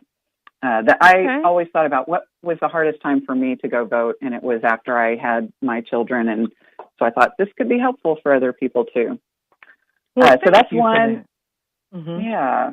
Cotty's Act is another one. We had a family who had a tragedy. Their 6-year-old daughter drowned, and so we worked with them to create law to prevent future drownings in similar situations. They had a daycare provider that took their daughter to a pool, and they told the daycare provider that she didn't swim and to put a life jacket on her. Unfortunately, they didn't do that. And so this Cotty's Act calls for daycare providers to find out from the parents if their child can swim, and if not, they are required to put a life jacket on them if they take them to a pool or a lake. So it seems very logical, very common sense, but it took us 2 sessions to get that one passed. But the family really felt very thankful that we did that for them and for others to prevent drownings. And then the third is the Natalia Cox Act, and that was violence prevention. Again, a tragedy. A 21-year-old woman who lived in my district was shot and killed, and she had tried to move. She had gone to her landlord and said, I don't feel safe here. But unfortunately, the landlord put up barriers, said you're going to have to fill out a new application and pay all these fees. And so she didn't move. And unfortunately, the man came back 5 days later and shot and killed her. So again, we worked with her parents. Yeah, we worked with her parents to figure out how could we better inform people, or particularly young people, of their rights, the fact that they do have the right to move. And we also worked with landlords to make sure they understood the seriousness that they need to take people seriously when they say they don't feel safe, and help them move from one apartment to another, or what have you. So the Natalia Cox Act was the third one that I would pull as my top three. Okay. And if you're elected as Lieutenant Governor, the bills that are on the table that you have proposed, how would you move those forward, or could you play a role in moving legislation forward that you currently are trying to get done but haven't been able to get done up to this date? Yeah, as Lieutenant Governor, I would put the bills that are filed in order. And so what happens every session is the leadership, both the lieutenant governor and the speaker over in the House, will prioritize the things that they want to get passed. So I would prioritize anything that deals with affordability, with supporting our public schools, with healthcare initiatives, and with water and energy. I think those are really important too. So the lieutenant governor absolutely prioritizes, makes sure bills go to committees, and really shuffles them through the process, which is not an easy process to get bills turned into law. No, it's not. So voting in midterms and redistricting. Texas has some of the strictest rules around mail-in voting. We see the things that are going on now that are in flux. As lieutenant governor, what kind of changes would you support to make mail-in ballots more accessible while still keeping the process secure and transparent for voters? Yeah, mail-in ballots. I know a little bit about this because my first election cycle, my kids were all in college and not in Travis County where they could vote for me, but they still had their voter registration at their home address. And so we experienced how challenging it is just to get the ballot. It's a very paper-intensive process. I think we could do better by making the request part online. So someone goes online, they fill all of that out online. And, you know, we do banking online. So it certainly, there are ways to make sure that it's secure and that you're dealing with the person who they say they are. There are ways to confirm that online. We shouldn't have to go through all this paper exchange, things getting lost in the mail, things not ever arriving at the ballot box. So I think we can improve the mail-in ballot system. Excellent point. And so while counties and the Secretary of State maintain the voter roll, the lieutenant governor shapes the laws and funding behind that system. What safeguards or standards would you champion to ensure voter lists are accurate and help Texans feel more confident in the voting process overall? Yeah, you know, unfortunately, a couple of years ago, we got rid of a system called ERIC. The Republicans thought that we could come up with a better system here in Texas. And what ERIC did was it ensured when somebody moves from one state to another, their voter registration follows them, and they are no longer registered in the state that they moved out of. Unfortunately, we don't have that system anymore. And that was a nationwide system, which Texas said, oh, we can do better. We can create our own system here in the state of Texas. But you have to have the collaboration so that when people move out of state, there is a nationwide system to ensure that we have correct voter rolls. And, you know, we often talk about how the voter rolls are being purged. They're taking people off without, you know, and people that should be able to vote and should stay registered are being put out on that list to be removed. And so, unfortunately, our system right now is not a good system. We discarded one that was working for one that isn't. And so we need to go back to joining the nationwide effort and make sure that we're not pulling people off the rolls that shouldn't be. And so I don't know if we are or not. This is a question for you. Is Texas one of the states that's providing the list to the U.S. government? Yes, unfortunately, Texas already did that. And that, you know, unfortunately, our leadership didn't see any issue with that. And I've very concerned about that. And when I'm lieutenant governor, we will not be handing over private sensitive data to the federal government the way that we did. And that's my next question. What kind of data is on the information that was submitted to them? Who, you know, how we voted, I guess, would be one of the things, but what else? Well, you know, sensitive data like Social Security numbers or driver's license numbers. When you register to vote, you do have to provide one or the other. And so for some people, it might be their Social Security numbers. As far as how people vote, right now, that is information that anyone can look up, whether you voted in a primary and which primary you voted in, but nobody can see how you voted on your ballot. So that's really the only piece pieces of information are which elections you voted in, and when you voted in primary elections, which ballot you asked for. And I will say that even if somebody asks for, a Republican or a Democratic ballot, it doesn't mean that they vote that party in the general election.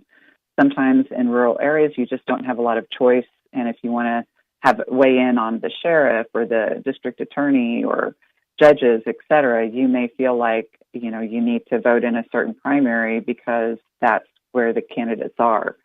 And so we don't register for party. And I think a lot of people misunderstand that piece of it. Mm-hmm. When you register to vote, you're not saying I'm with one party or another. You're just registering to vote. And how you vote in the primary may indicate how you vote in the general, but maybe not. Mm-hmm. Okay. All right. One more question in this category. Redistricting is handled by the legislature and the courts, but the lieutenant governor has major influence over which bills get hearings and how Senate approaches the process. How would you use that influence to support fair and transparent redistricting in Texas? Yeah. Well, that's another bill that I have filed while I've been in the legislature to create an independent redistricting commission. I've seen firsthand how when we are drawing the lines of these districts that it's easy to say, well, what do we want for the outcome? Well, of course, who's been in control of the legislature? Republicans for 30 years have been in control of the legislature. So they've drawn the lines to favor Republicans. And I really, truly believe we need to say that you cannot use partisanship to determine district boundaries.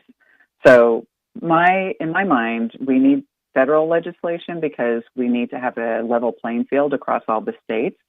However, I think it's really important to say that we can only redistrict once a decade within 2 years of the census, and that we can't use partisanship to draw the lines, and that we have independent redistricting commissions. But we saw how Texas didn't have any of that in place. California does. They have a law that says that when they redistrict, it has to go up for a vote. And so when they tried to redistrict after Texas redrew the lines, it had to go up to a vote, and they did get voter approval. And I think that's really important. Okay. So we hopefully move in that direction. Great. So the lieutenant governor has enormous influence over the state budget. What are your top three? Well, we talked about the funding priorities, and you mentioned those. And how would you ensure rural and urban communities both benefit? In the budget? Yes. Yeah, well, I think that's what the job of senators and representatives is, to say, here's what needs to happen here. Now, when it comes to one of the big funding priorities, we spend most of our state budget on education and healthcare. So right now we have a super complicated school funding formula. I would like to simplify that to make sure that we really are getting the funding distributed in a way that makes sense. Right now, nobody really understands our school funding formula. There's a joke that 3 people in the state of Texas understand it and 2 people have died. 2 of them have died. So we need to simplify. I actually had a chance to speak with the man who created the current system many years ago, but we have added complication after complication to the formula. So we need to unwind that and make it less complicated. That way we know that the districts that maybe have less property wealth are still getting the funding that they need. But urban districts are really suffering too. You know, it's maybe more expensive to live in the urban areas, and we need to take that into consideration. We may have higher levels of low economic students from families with lower incomes, and so we need to make sure that we are addressing that. And then healthcare. You know, healthcare is a huge issue. The state is not paying its share, and it's not. The state is not doing what it needs to do. We have 5 million Texans who are uninsured, and we are the state with most women who die in childbirth or postpartum. That's not, the state hasn't expanded Medicaid, for example. And so we need to expand Medicaid and bring those federal dollars, which are our income tax dollars, going to the federal government, and they're currently going to other states because Texas hasn't expanded Medicaid. So that's something that's really important. A lot of people agree that we need to do that so more people can get preventive health care. And how do you make sure it goes to the right places? It's up to all of us to find where the gaps are and fill those gaps. Okay. So along that vein, and we'll jump back to my to another education question, but let's go to healthcare access. Please provide us with a synopsis of your Texas Cares plan, what it is, what priorities it focuses on, and how do you believe it would impact Texans if it were implemented? And would your plan work within the existing Affordable Care Act framework, or would it require major changes to how Texas currently participates in the federal health care programs? So thank you for that question. I'm very excited about my Texas Cares plan, which we have online at texascaresplan.com for anyone that wants to go and take a look at it in writing. But the gist of it is we want to make sure everybody in Texas has the opportunity to have effective health insurance, affordable health insurance. Right now, like I mentioned, we have 5 million Texans who aren't insured. So it would be addressing that issue, but also those small business owners who just feel like every year their insurance costs go up and they don't know if they can hire more people and expand their business.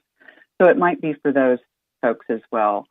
I myself had a small business for many years, and we saw how much insurance costs went up, and it was a big concern. So this is a program that has 3 tiers. Tier 1 is expanding Medicaid, bringing those federal dollars back to Texas and making sure more people are able to have insurance through expanded Medicaid. Tier 2 is for those people who make too much money to qualify for Medicaid, but not enough to buy their own private insurance. And we can still draw down some federal dollars for those folks. And then Tier 3 is anybody else. So maybe somebody who's not currently insured or somebody who is insured, but their insurance is incredibly expensive and they want a different option. So the idea is, again, we're going to put more emphasis on preventive care. We know from talking to doctors that when people are able to get prevention, take their medication, we're going to have better outcomes and it will be less expensive. These private insurance companies, they are taking 15% off the top. We're not going to have a profit motivation in my Texas Cares plan. It will be state-run, no, not-for-profit, and really focusing on people getting the care that they need. Right now, we hear that in the private insurance business world, 70% of claims are denied. And so that means when somebody is saying, I need this test, I need to get a CAT scan, an MRI, or what have you, 70% of the time, that's getting denied. And it gets pushed off. And again, when you wait and delay care, the issues only get worse. And then it becomes more expensive. So the idea behind the Texas Cares plan is making sure people get regular checkups, that they're taking care of their health, incentivized to take care of their health. And, it goes hand in hand with some other things. Like we know that diet is incredibly important to people's health. Well, how do we make sure kids in our schools are getting good lunches and good breakfast? Right now, there's a lot of concern that the food we're feeding our kids in schools isn't as healthy as it could be. And so working on issues like that. We want to address the maternal mortality rate. We want to make sure that women are getting the best care when it comes to pregnancy. And, the unfortunate thing is, while women can get coverage through Medicaid when they're pregnant, oftentimes they don't know right away. They have to they have to fill out the application, which is very complicated. They have to seek out a doctor. All of that takes time. And so for those really important first months of pregnancy, they aren't getting the prenatal care that they need. Okay. So it sounds like universal care, but on a state level. Is that Right. basically? Right. Okay. Because What it sounds like. I can't say Medicare for all because I'm not working at the federal level. Right. Okay. Well, interesting plan. And you guys, I'll give you again the information, and Vicki can share it at the end of the interview to access that. So let's move on here. Grid reliability. Okay. The Texas grid has been a point of national conversation, especially as extreme weather becomes more frequent and large data centers add new strain to the system. As Lieutenant Governor, what steps would you take to improve grid reliability and ensure Texans and the industries that depend on stable power are protected? And this is just follow-up to that, and specifically on data centers, as these facilities pull enormous power and water, and many more are pending across Texas. What legislative standards do you think are needed for both existing and incoming data center projects? And do you feel these companies are ready to operate responsibly in our communities as they currently exist? Okay, well, so we were moving in the right direction for a while there with grid reliability. We have a lot of solar, wind, and battery that's been added to ERCOT, to our system, essentially. And things were going well until these massive data centers came along. And the permit requests that we've had from data centers in the last year or so, when you look at all of the energy needs for these new data centers, it's 5 times what our current grid capacity is. And so it's very concerning. That will require a lot of build out of transmission. And I believe that's why we are seeing higher utility rates. So we need legislation that does a few things. But pretty simple, we need to know exactly how much energy any new data center is going to be using, and existing data centers. We need to know where they're getting it from, and we need regulation that says they can't push the cost for new transmission onto ratepayers. Same thing for water. You know, we are hearing these data center companies say things like, well, it's a closed loop system, but I come to find out in these hyperscaler data centers, the really large ones, they don't have a system for closed loop yet that's workable. And so they're saying things to try to make it sound like everything's fine, but we don't have enough information. We need to slow down the process until we do have that information, and that we have regulation in place that keeps them from pushing any cost for the build out onto ratepayers. And then third is we have to stop the subsidies. We spent $1 billion in 2025 in giving these data centers sales tax incentives. So they didn't have to pay sales taxes on some of the large equipment. At the same time, some of our local jurisdictions, counties and cities, were giving property tax abatements. In Abilene, they gave an 85% property tax abatement for the hyperscale data center built out there. And so that we can't do anything about the local property tax incentives that they're giving, but we certainly can end the state sales tax incentives that we're giving now. And so that's something, yeah. Yeah, so that sounds like a plan, because I believe that a lot of these data centers, the technology, I don't think they were commercially ready really to, have that in our communities, because, I mean, it doesn't seem like they're really adding any jobs to the communities, and I don't know how much they're giving back. You talking about all of the abatements and money that they're getting back versus putting it into the community. So it sounds like, they're taking more than they're giving. Yeah, I think so. And there's just a concern about why do we need these huge data centers? I think for large language learning models that down the road would then not be necessary anymore. And I worry about we're going to build out all this stuff that really we don't need all of it. And so we've got to do better planning. Okay. All right.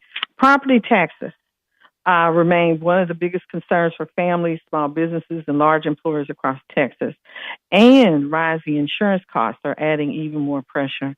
As Lieutenant Governor, how would you approach tax and insurance reform in a way that's fair, sustainable, and supportive of the businesses that keep our communities and local economies running. And looking ahead, what industries do you see as the major growth sectors for Texas over the next 10 years and beyond? Okay. Well, property taxes have gone up so much because the state has shirked its share of school funding. It's pretty simple. My first legislative session, there was a representative who suggested it should be a 50-50 share, and I agree with that. Right now, the state provides about 35% of school funding, and that's down from 45% in 2019. And when the state pays less of our school funding, that means our local school districts have to increase the property tax rate to make up the difference. And so that's why we have seen property taxes go up. We hear the lieutenant governor talking about his plan to reduce property taxes. Well, it's pretty simple. The state just needs to pay its share of school funding. And we could. I'm on the Appropriations Committee. Last session, we left $4 billion on the table. We have a rule that says the state can't spend more than estimated revenue, but we spent $4 billion less than our expected revenue. And that's money that we could have invested in our schools. When you pay teachers more, they're probably going to go out and spend that in the economy, buy clothes and other things, which then sales tax revenue would come back to the state. And, anyway, we haven't done that. You asked about insurance. And again, I'm on the insurance committee. The big goal was to bring down the cost of home, auto, and health insurance. Unfortunately, the ideas that they've had aren't the best ideas. For health insurance, the idea was to make our health insurance plans less robust, and then the insurance companies would lower the prices. Well, I don't think it works that way. They might say, oh, we no longer have to cover certain things like rehabilitative care when you get a head injury or a stroke. That was one of the bills. Unfortunately, I don't think they're going to lower their insurance rates because we've let them cover fewer things. And so, again, my idea is that we put more emphasis on preventive care. We look at programs that are already working, and that's how you bring down the cost of health insurance. You take out the for-profit motivation and have a plan that really focuses on preventive care. And look at things that are working around the state. Okay. What about homeowners insurance? Because we have lots of people that call in about that. We talk about that quite a bit. Yeah, so that's a tough one because honestly, what we're seeing happen is that we have more extreme weather, more hail, high wind, hail damage, things like that, which has driven the cost of repairs up. But we also see at the same time that these insurance companies, they're making money. And so we need to take a look at that and maybe set regulation about if you're profiting off of this, you really need to stop raising your rates. And we have a rule that I think needs to change right now, and that's that companies can raise their rates and then go back for approval. And that's a terrible system. So we should have the Department of Insurance saying yes or no, that's too much, you can't raise your rates that much before they start charging people those new rates. So we've got it backwards right now. We can fix that. Yeah, that's something that we really believe, that would help a lot insofar as our homes and keeping them in great shape and helping to build up our communities. So quickly, states, let's talk about the state's farming and cattle industry. So we know, Texas farmers, are facing a lot now. Rising land valuations, equipment costs, all the things that go into that. And, Vicki, Texas ranchers. My stake as a Texan is coming from another country, and I live in Texas. Texas ranchers warned that the administration's plan to import large volumes of discounted tariff-free beef is undercutting domestic producers who are already dealing with high feed and fuel costs, drought pressures, and herd rebuilding challenges.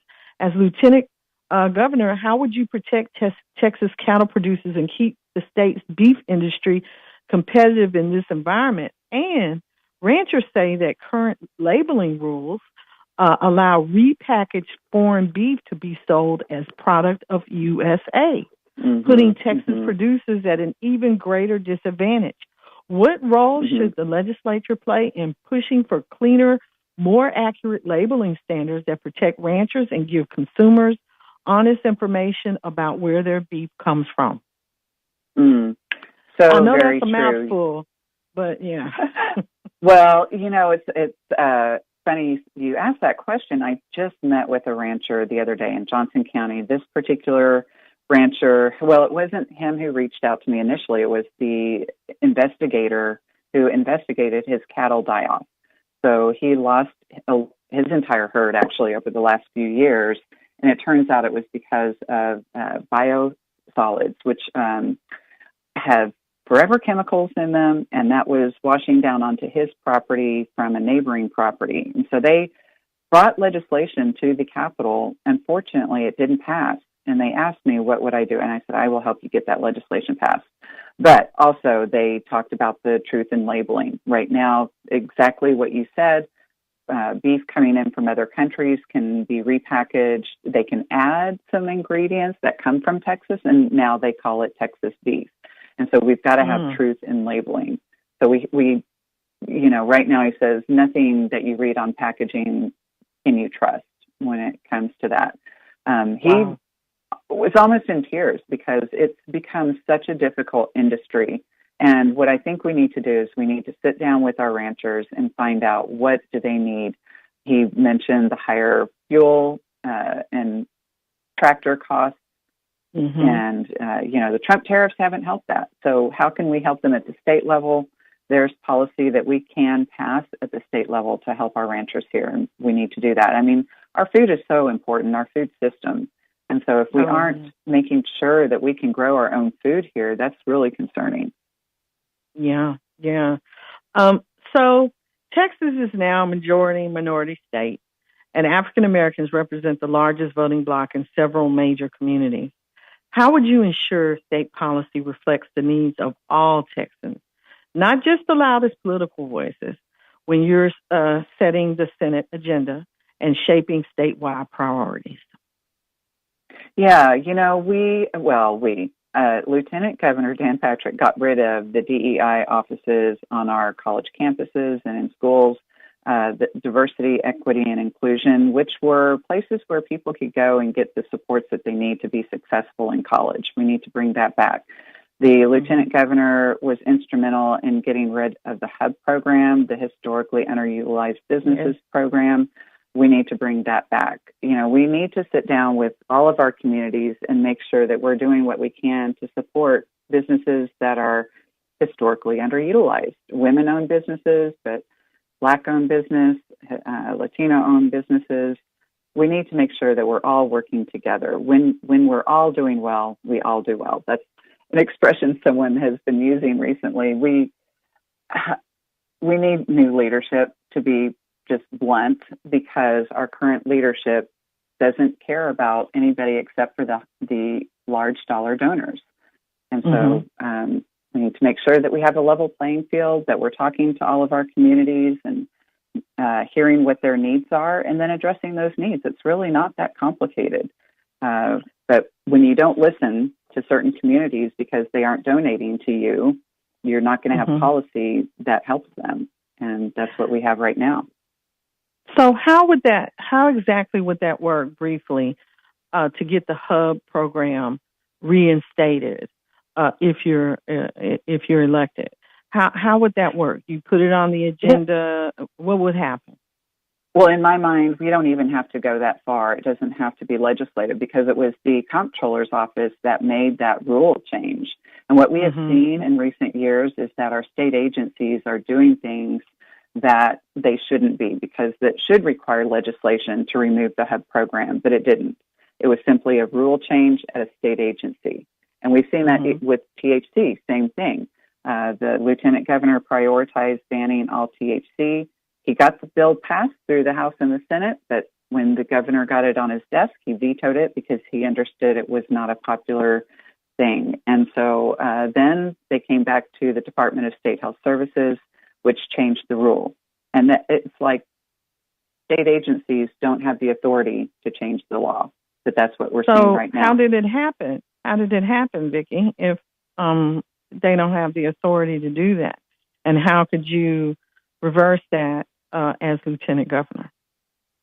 By saying that you, state agency, didn't have the authority to change the rule, we need to go back, change the rule back to what it was prior, because you don't have the authority. You don't have legislative authority. And it's just, to me, it's as simple as that. The current lieutenant governor made some phone calls. As lieutenant governor, I would do the same thing and say, we need to go back because you don't have the authority to change the law. Okay. And then it would be as simple as that in Houston and all of these other cities where they're not practicing anymore. You would make the phone call and the city of Houston would go back to the HUB program would be reinstituted. Okay. Awesome. Awesome. That's good to know. So as we close, for voters who may not know you yet, what core values or experiences do you bring that make you the right choice for lieutenant governor at this moment? And before you answer that, I do have one more question about the surplus of money that I know was reported that the governor that the state of Texas has. Is there a surplus budget that has not been used that could be used for schools and healthcare and all the things that we've been talking about this morning? Yeah, we have $28 billion in our rainy day fund, which is also known as the Economic Stabilization Fund. It is so large that it's actually reaching its cap. We can't put any more money into that piggy bank, you might call it, because it's legislated how much money can be in there. And so rather than investing in the people in the state, we've chosen to put that money under a mattress, so to speak. And we should be investing in people through education. And I will say, to the prior question that you asked, for me, what makes me stand apart from our current lieutenant governor, and the reason to vote for me, is that I do believe education is foundational. And our state constitution calls for us to provide a free public education. Over 90% of our children go to public schools, and we need to have that strong foundation so that they can be successful in life. I went through public schools. My kids went through public schools. My mom was a big public school advocate and served on the Dallas School Board when I was a young adult. And I just remember her talking about how the legislature continually underfunds our schools, which is it's critical that we put the resources that we need into our schools, again, to build that foundation for our youth so that they can go on and be successful in life. Thank you. I appreciate you circling back to public education and ending up with that. Thank you so much for spending time with our audience today. Please share your campaign contact information with us and that information about your health care proposal as well. Yeah, you can find me at goodwinfortexas.com. And then my healthcare proposal is found at texascaresplan.com. All right. Well, thank you so much, State Representative Vicki Goodwin. We appreciate you, and y'all get out there and vote. Appreciate All you. right, Talk to you later. Thank you. All right. Bye-bye.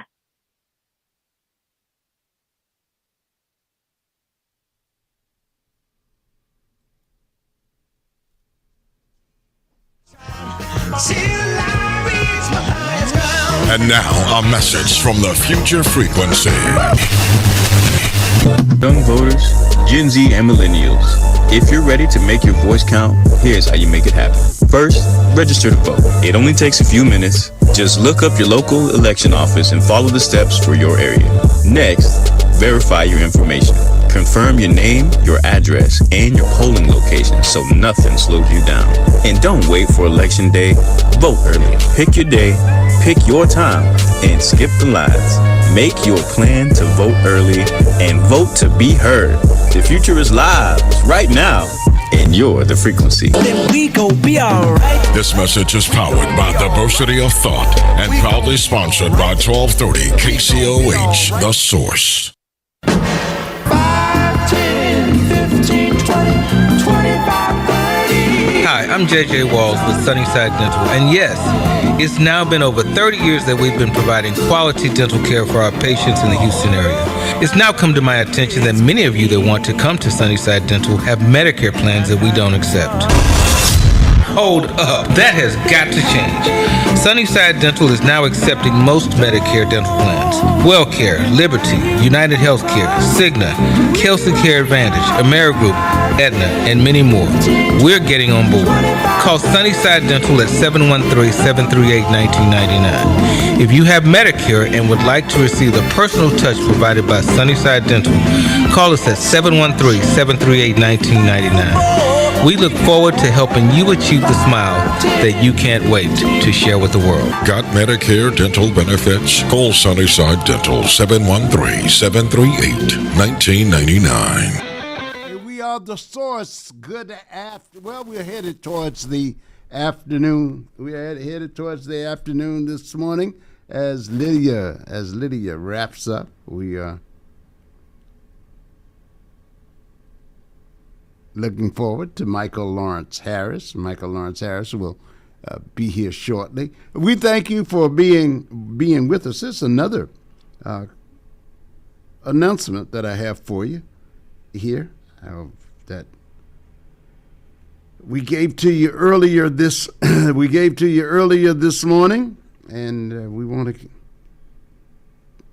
repeat it for you to be sure that you get the opportunity to take advantage of it, and that is, of course, the fish fry that's taking place, fundraiser, fish dinner, on behalf of Mount Calvary Baptist Church, and their number is 281. It's August 29th, tomorrow, 281.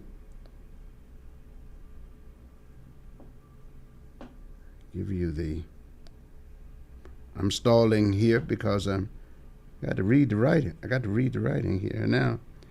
985-7246. We'll give you more information in just a moment. Right now, hello, Lydia. Okay. All right, there you are. Yes, indeed. There I am. All Dropped right. off for a minute, but I'm back. Yes, indeed. Yeah.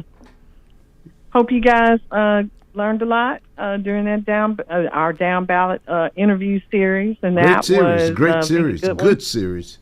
Yeah, Informative, state rep running for lieutenant governor for the state of Texas. So against Dan Patrick, and I don't know. Some of you, may like Dan Patrick. Some of you may not. I found it interesting as I did some research on him. He is not originally from Texas. He's from Baltimore, Maryland. And, started his career in radio and television, broadcasting, right? Journalism, conservative commentator. I remember him back in the day, my younger days, back with Rush Limbaugh. Sure. He was part of that whole contingent. Yeah. But that's who's running against him. So now you know a little bit about her, and when you go into the voting booth, you can make your decision about what you want to do. And so I really wanted to wrap up today with I won't go there because I had the breakdown of the Republican Big Tent, because I did the Democratic Big Tent, and we talked about the Democrats and the conservatives and the liberals and all of that. But I wanted to, on the other side, and I'll do it briefly. Today's Republican Party, as a wide coalition, a big tent stretching from business conservatives who prioritize markets and economic stability. Those are the ones I know. Christian conservatives who center politics on faith-driven social issues. Libertarian leaners focused on limited government and personal freedom. Suburban moderates who prefer institutional stability and bipartisan problem solving. I like them too. And then the MAGA wing, defined by populism, nationalism, and Trump-aligned politics, and the anti-Trump Republicans. They're a smaller fraction committed to traditional norms and governance.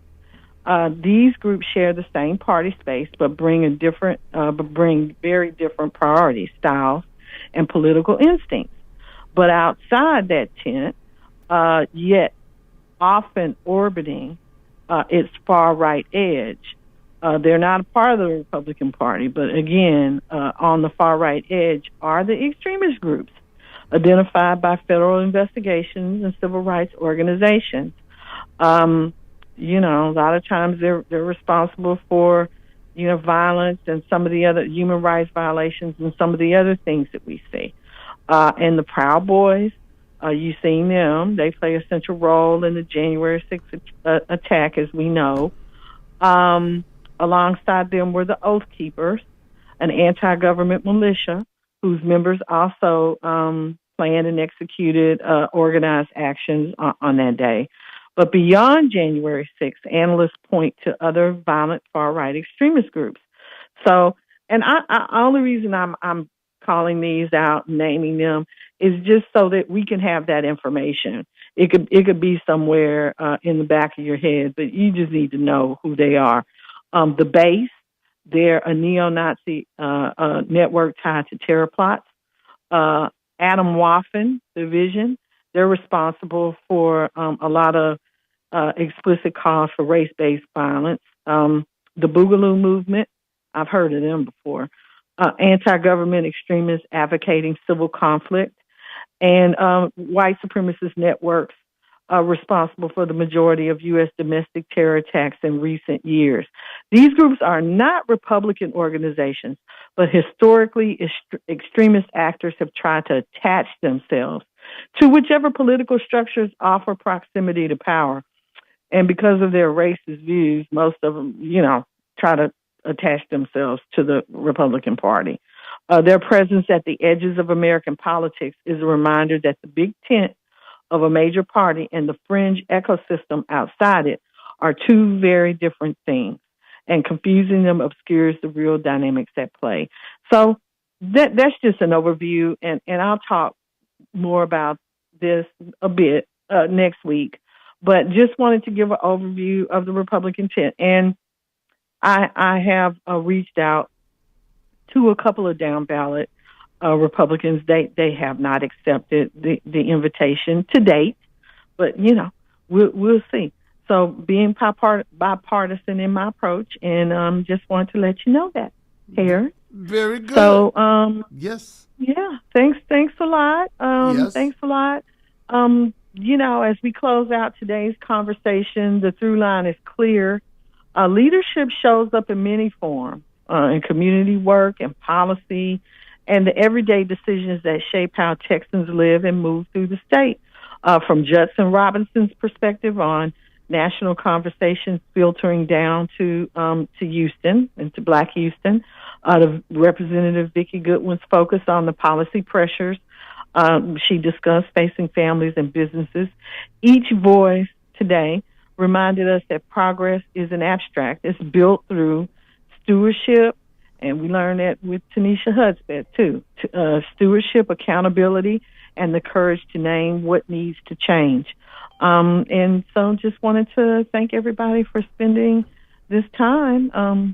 Stay curious, be an intellectual omnivore, stay engaged, and keep pushing the conversations that are going to move us forward. Okay? Well, you gave me another acronym there. You've heard of the IOU. You've got the UIO. You are the intellectual omnivore. See what you did there? See what you did there? Instead of that, so I owe you for the U. You did that, Right. UIO. That's funny. Well, thank you, everyone. Thank Appreciate you. Michael always Harris listening. is coming. You know that, Michael. Okay. Michael's Yes, always I coming. know. And next I week, know. I was gonna say. So next week, Lots of things to talk Next about, week. as always. Look, Yep. I got a stack of stuff. I got an SOS, and sometimes, occasionally, there's the word is stuff, and then it's other things. But yeah, I got a stack of stuff for next week. And we could all get through it. Thank you so much, Lydia. Wonderful show. All right. And we do appreciate it. All right, then. So, Thank you, Paris. okay. Talk to you later. Okay. Bye-bye. Yeah, so the callers that we couldn't get to today, you want to hold through Michael. Michael is coming up next. He'll be right here on The Source, and we do thank you so much. We do thank you so much for being here with us. So just stay tuned, and we got Michael Lawrence Harris up next. This is Gilbert Andrew Garcia of A Tip from Gilbert, talk, inspiration, and prayer. Listen to my show every Monday from 11 to 12 on KWWJ 1360 AM, KYOK 1140 AM, KCOH at 1230 KCOH.com, Sankeet Radio at 95.1 FM, 1460 AM, and Latino Sports, KEYH 850 AM. Call in at 832-570-8075 and follow me on social media. See you then. A Tip from Gilbert, Mondays 11 a.m. on 1230 KCOH, The Source.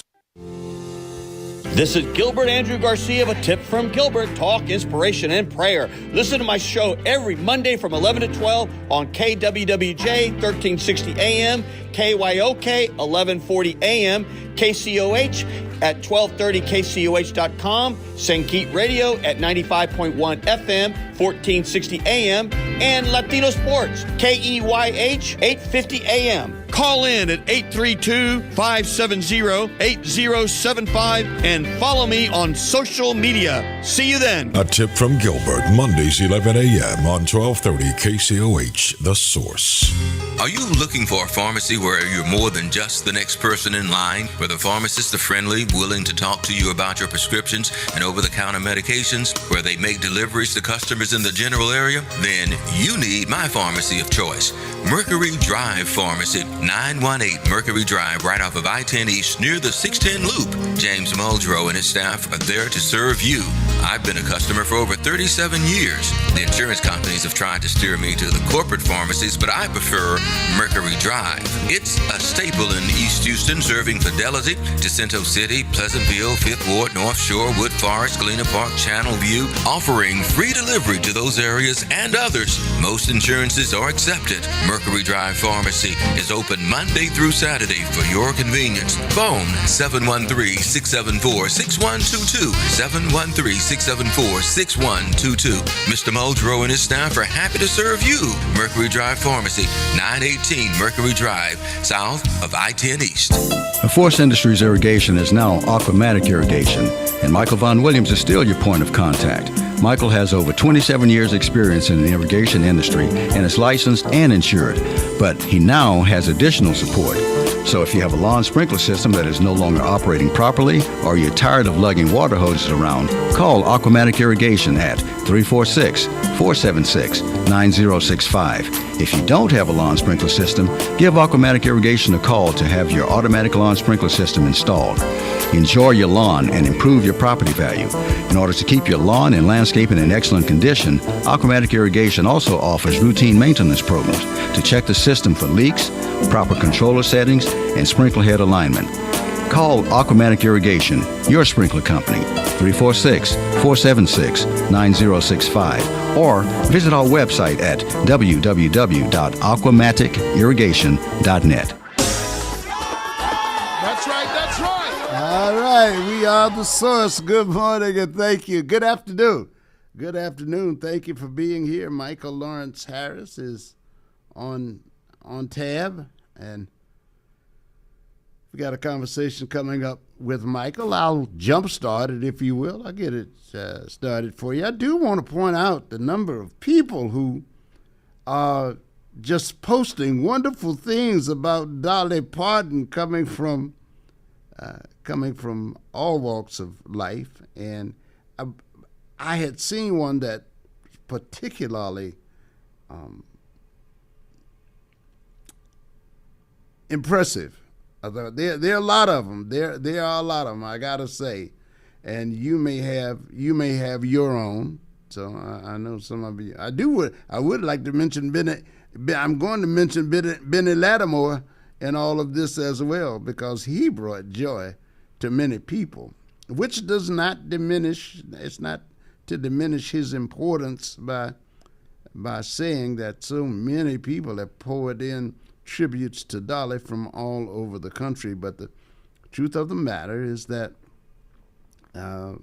she was larger than life for so many people. Her death ranks right along there with Elvis Presley and the other icons of the society, with the twist though. People who are saying, I'm looking at my feed, I'm seeing my man Douglas Daniel. I'm seeing guys who admitted. I mean, Doug and I worked in the music business. Doug was my boss for a moment. He says, I'm not a true fan of country music. And you got to understand, Doug is a very outspoken guy. He's my brother. He says, but I am a fan of kindness and decency. Peace be upon Dolly Parton. And that's just one of, and then Cheryl Terrell responds to him. She says, me too, Douglas Daniel. These are people from the industry, from the hardcore R&B and hip-hop industry, and they have their tributes. And if you want to say something about that, you can. Or if there's another question on your comment on your mind.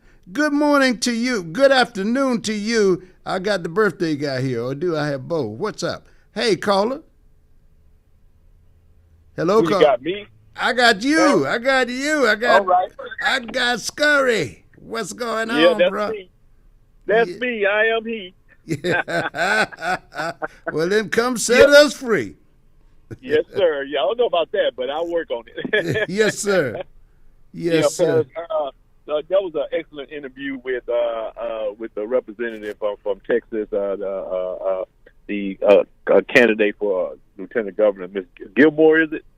Yes, yeah. Yeah, very good. And I don't know, maybe you can tell me your thoughts on this question I have for her. Now, with the sharing personal information between one entity to another one. Now, isn't that a violation? Would you consider that to be a violation of right of privacy? Now, we had the situation where Trump, of course, he was the judge, jury, and executioner on his lawsuit, when he did with the IRS. But they shared his personal information regarding his tax returns, right? So, he sued his own administration, and then he settled with his own administration, right? But in all legality, with states sharing our information with the federal government, isn't that a line in between there that that's private information that shouldn't be shared? You're sharing the public private information with our Social Security numbers, driver's license, addresses, and things like that between federal and state administration. Where's the line drawn between privacy on that? Yeah, look, the truth is they've erased that line a long time ago, it seems to me. That's what we're trying to get to now. You talk about Vicki Goodwin, and you're right, it was a good interview there. Vicki Goodwin, good. I'm sorry. Yeah. No, that's good. Yeah. Oh, that was a great interview. She was definitely educated. But back to that question, what do you think about that? I just think that some type of class action lawsuit should be filed against sharing personal data. I mean, I'm apologizing if involved in that. You say she involved in what now? I'm keeping an ear. How does this sound? I'm keeping an ear out for the phone, but I'm listening to you. I'm looking at the phone because Michael might call at any time. But if not, we'll be good. So Yeah, Go ahead, regarding ahead. that person. Yeah, that personal information sharing, personal information between administrations with the public, sharing our personal information with this, with our voting data. That Trump wants to have a national database or whatever he's trying to do. Oh, he's trying to create a national database. That's what he's trying Yeah, to but do. shouldn't there Yeah. be? Isn't there some legalities? Well, involved in that the sharing personal information. well, are you talking about this executive order that he's putting together? Is that what you're talking about? Where he Yes, wants with to that, have the U.S. he- Post Office? Are you talking about mail-in ballot vote? Well, what she alluded to that the question was asked about her did Texas share our voting data or data with Trump's administration based on that he requested because of I guess the mail-in ballot part, but he wants to start some type of he wants people's information for his voting. Is that correct?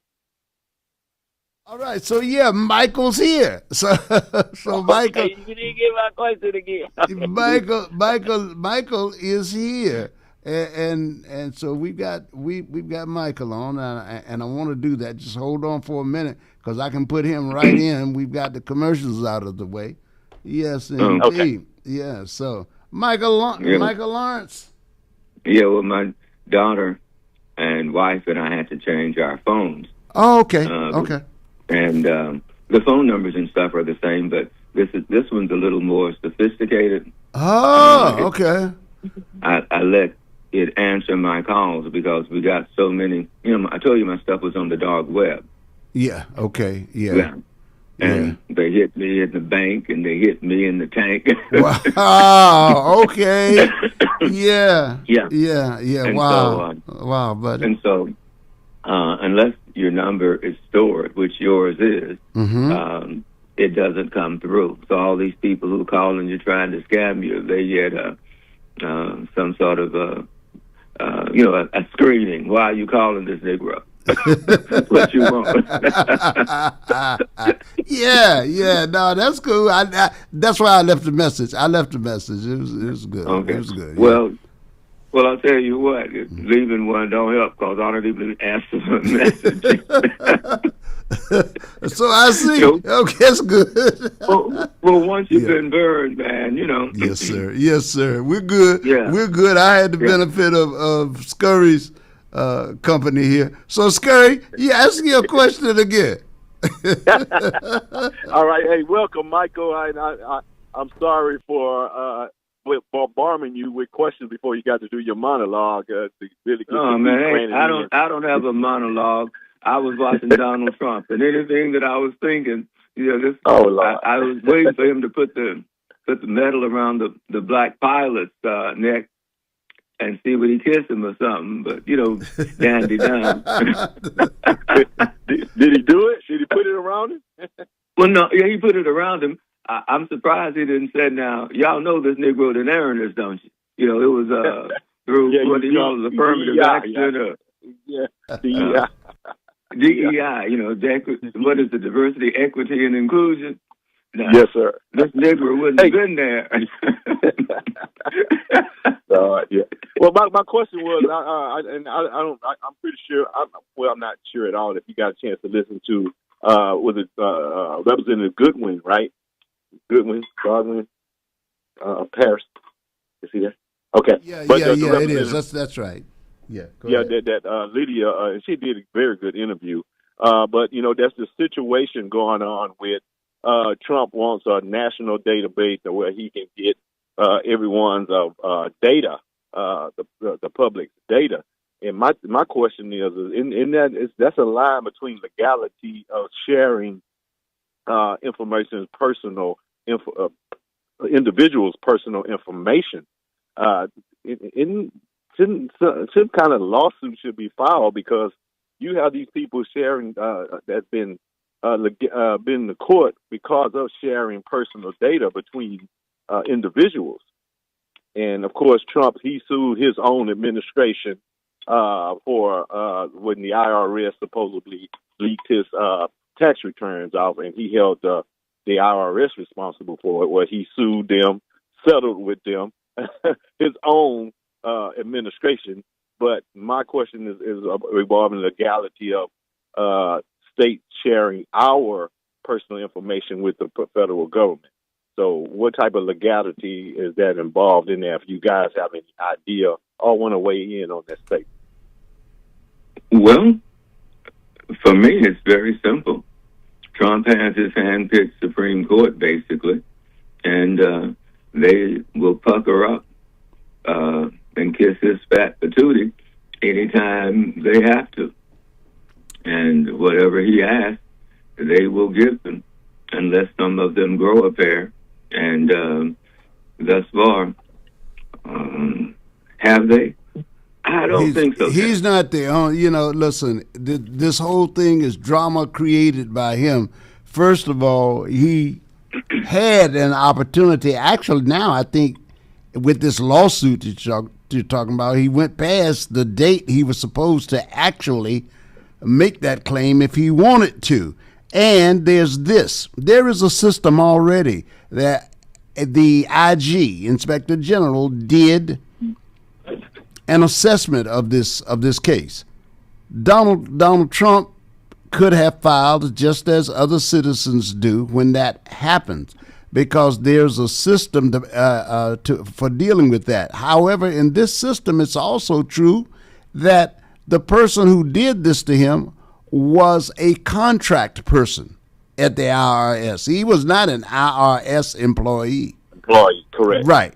So and they have a system for handling that, but he let the time expire, or he did it on the last day, or didn't make it underneath the time expired, and then and then there's supposed to be a cap on it. And the other thing that is galling about it, from the standpoint of some legal analysts, is he's suing his own administration through his Justice Department. So there's no true contention there. This is him saying to his own Justice Department, I want to make an agreement with myself to sue myself. Right. Now, with that said, as far as the personal data that they're sharing for individuals, for us. Yeah, he should not have. They should not have that. They should not. Yeah, the states are sharing it with the federal government. And my question is, why hadn't there been? Well, I don't know. You may not know the answer for that, but shouldn't there be some type of lawsuit being filed against the state for sharing that information, sharing our personal data with another entity? You follow what I'm saying? Well, there's supposed to be a rule against the IRS. The IRS sharing with the IRS is prohibited by law, I think, except under certain circumstances. They're not supposed to share your information with other agencies unless I guess it's a request that they send in. Or there are exceptions to it, but this did not fall into any of that category. Yeah, with the state sharing our information, the guy made that voting information. Now the voting information. They're not supposed. The president is not supposed to be asking for that. That's as simple as that. He's not supposed to do that. And the latest on that was there was a block last night. It could have changed, but when I came to work this morning, a federal judge overnight blocked this from happening, blocked them from lifting the stay. See, the federal judges had the lower courts had imposed the stay. And then Justice John Roberts came in and said they could lift the stay. But another federal judge, between overnight and 9 this morning, had reimposed it. So he was a federal judge, right? So it says that it's on its way to the court. But the Constitution says that the states have the right to choose the time and place over national elections. So that's Yes. what the law says, and that's what Yeah. they are arguing. And here's a source for you. I want you and the other listeners who are interested in this question, so we can have better informed conversations. We've been telling you guys about Mark Elias. Now, Mark Elias is filled to the brim with this information. He's not simply a scholar. He's a working lawyer. He is a true attorney, and he has done this for years. He has worked in other administrations, and he moved his law firm into this particular field. He has won, I think, 21 out of 23 lawsuits against Donald Trump on this very matter. They have won. He's got attorneys general out there from other states now fighting this. And he did an update this morning, and if you go online and just type in Mark Elias, Marcelias, you can get a very detailed and informed answer. And then next week, when we get into it, we can chop it up too. But this will give you, because it will probably bring up, once you get through listening to it, it'll prompt other questions too. It'll fill in some gaps for you that I can't fill in, but it will give you, it's a real conversation. In other words, it's not just, it's part of this, because all I know is part of this and some of that. He is a guy who's married to this stuff, and they're very serious about this election. As soon as the John Roberts lifted that stay, they were filing immediately when they found they had theirs filed and ready to go. The Democrats are not rolling over on this thing. Yeah. One thing about Mark Elias, he is what you would call your personal, at least for the government, watchdog on Donald Trump, because everything that Donald Trump do, and Trump wants to keep everything in court. Yes, he does court after. That's his thing. Right. I'm gonna. He files these executive orders, and he knows someone's going to sue him. Sure, on sure, it. Right. He depends on that. It's the confusion he wants. Right. And this is why it's important to hear. Age tell him to flood the zone, right? Right. Yeah. I agree with you, but I just hope that we have to do as a public here. We have to fight for our rights. Thank you, man. That's the bottom line.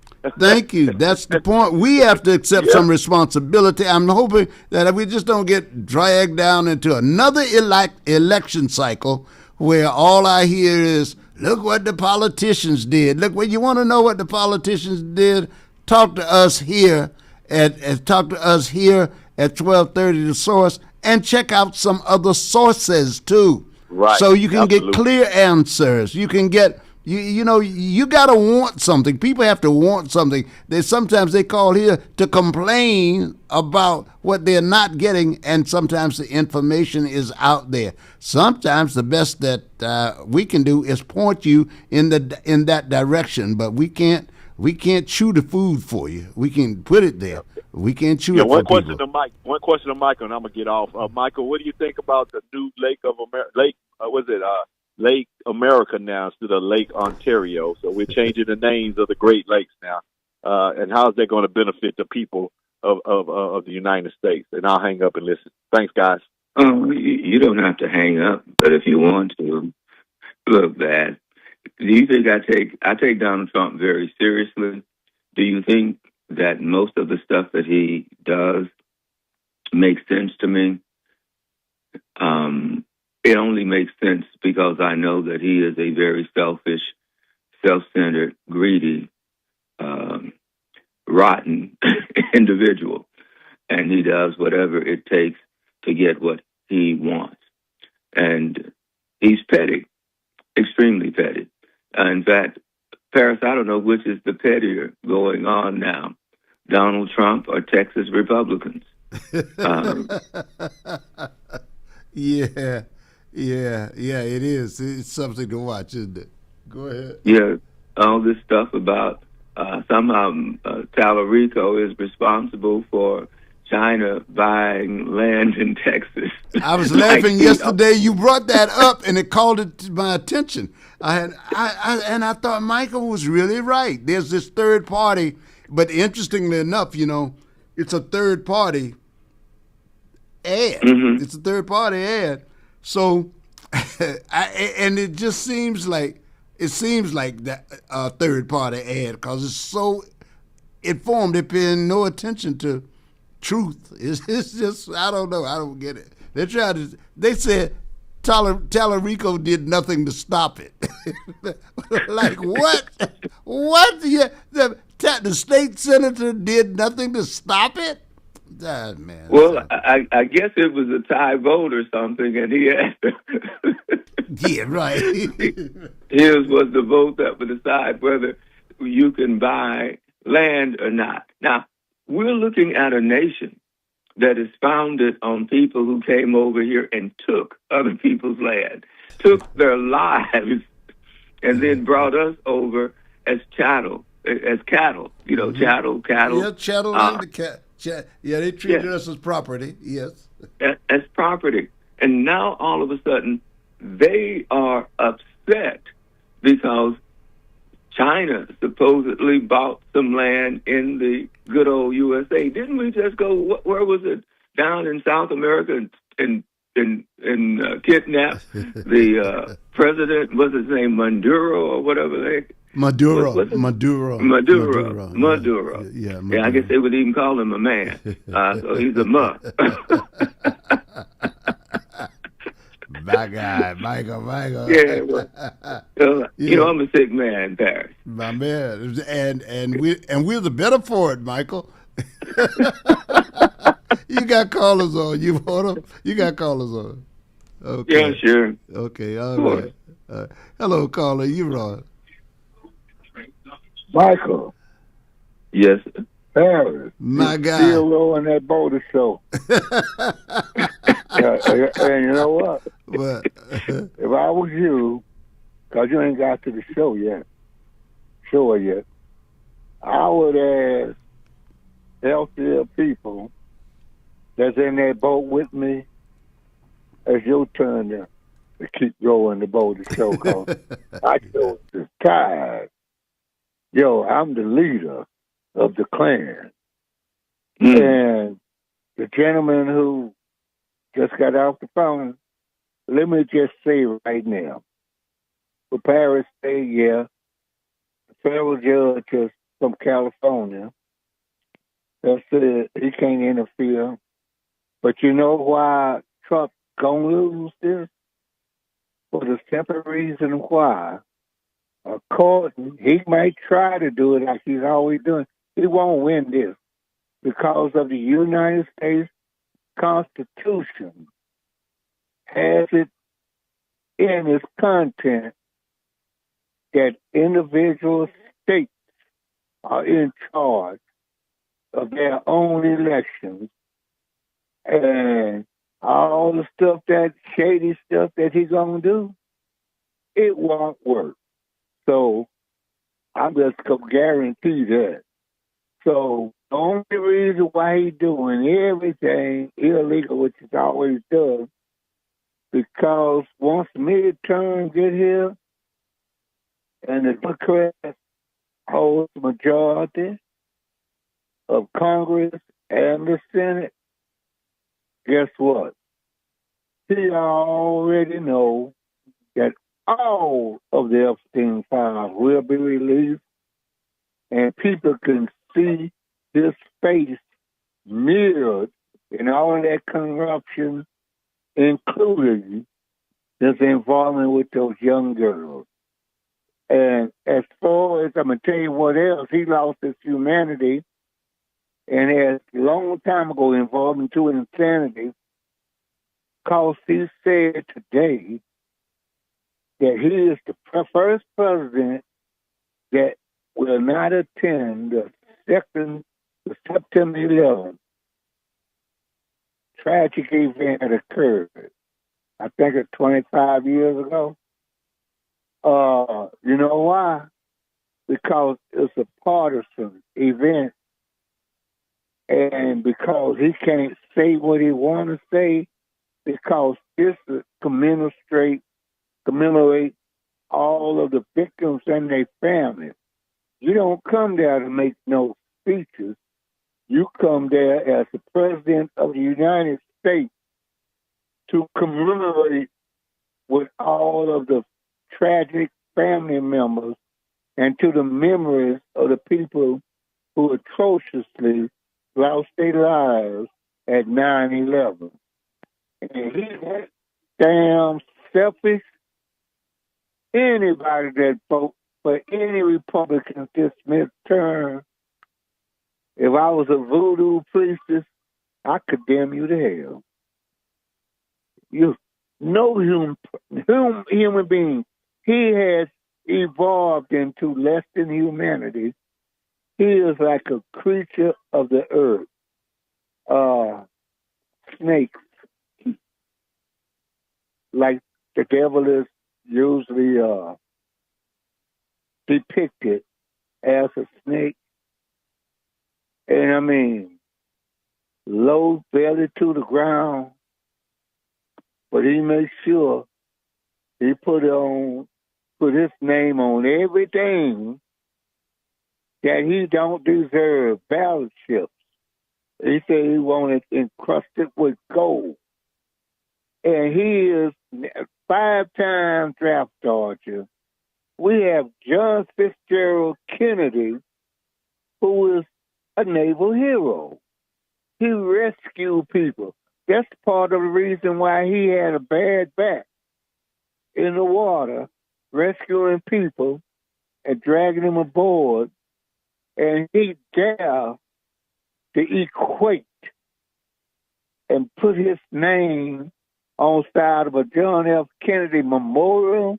It is a memorial that Congress and the American people bestowed on him for duties well done beyond the call of duty. Now, the only thing he's always mealy-mouthed talking about me. He not going to 9/11. So anybody that's coming to vote for him, have a good time in your next life. I'm through, Paris. And Michael, because you're still rolling. I know you're sweating and you're busy. But I'm going to tell you, Mike, you never change. Your voice, yes, I have. Well, I am much better than I used to be. Well, and you know why? Because of a fellow named Paris Eley. Oh no, you could. No. That's nice. That's nice, but I gotta tell you, you were good before I showed up, bruh. You like that? What is it? They used to call them smiley the little lightning bugs, right? And the old people used to talk about. You know, old people had those stories. They talking about the daughter was asking the mom, you know, how can he fly like that? What's got that life in him? And she just told him, you know, look, that stuff's just in him. That stuff is, Michael, that stuff's just in you, bro. Creature, always been. Yeah. And Mike, I done been on your talk show many times at KCOH, and where we sit there have serious fun, looking out that big window. And I always in my mind, I always know as I'm talking, especially about the concealed handgun. Was the windows bulletproof? I don't know now, but it was a good ride there, man. It was a journey. So well, the thing that I appreciate my journey you and is Travis. Well, what I'm trying to figure out. And you're a dedicated family man too, and I love that about you too, brother. But what I'm trying to figure out about Paris Eley is, since he spends so much time at the radio station, then, of course, being a father and a husband, he has family duties to do. When does this Negro have time to be sitting down reading all this stuff he reads? Well, now they got it so you can fix it on the fly, you know. Fix it on the fly. You know what? I used to get a lot of my reading in, though, on planes, actually. Planes and hotel rooms. Because those were the years when I was out there traveling, right? So I could so really, it's like, I remember one year in the 70s, I was on the road like 52 weekends. No, it was 48 weekends out of that year. 52. Yeah, but I was so every weekend I didn't go. You know, I was like, but I only had 2 or 3 weekends where there wasn't somebody appearing somewhere. And when you do that, sometimes you get in, you leave the office on a Thursday, pack for that Friday so you could get to the venues where you were going to be. We had such a big roster at that time, and some of our artists were very hot, so you'd be around the country following these tours, you know. And do you take your book with you? You take your book with you. Conjugate. Yeah. Conjugate. What you call that? Conjugal. Yeah, we know how to get by in the fly, you know. So I will let y'all go. I'm please. Please. Y'all be good now. Come on. All right, buddy. All right, Michael Lawrence, you got another call. Hello, caller. You're on with Michael, man. Thank both of you, Michael and Paris, for accepting the call. You know, I hope 5 is correct. I hope he's correct by saying the Constitution will stop the present president from doing what he wants to do. What he's doing? Yes, what he's doing. But I haven't seen it stop him yet. They killing people in broad daylight. They call it ICE. And they snatching Americans. Extraordinary rendition, right up off the street, and taking them to other places, and that's against the Constitution of the United States. So maybe he's correct. Maybe the Constitution will step in. Maybe the Constitution is written so a president can't do that. But then you have people on the Supreme Court that interpret the Constitution. John Roberts is one of them, if I'm pronouncing his name correctly. So I guess, Michael, it'll work, but I haven't thought that we had a system of democracy in this country long time. I haven't thought that in, I don't know, probably over 40 years.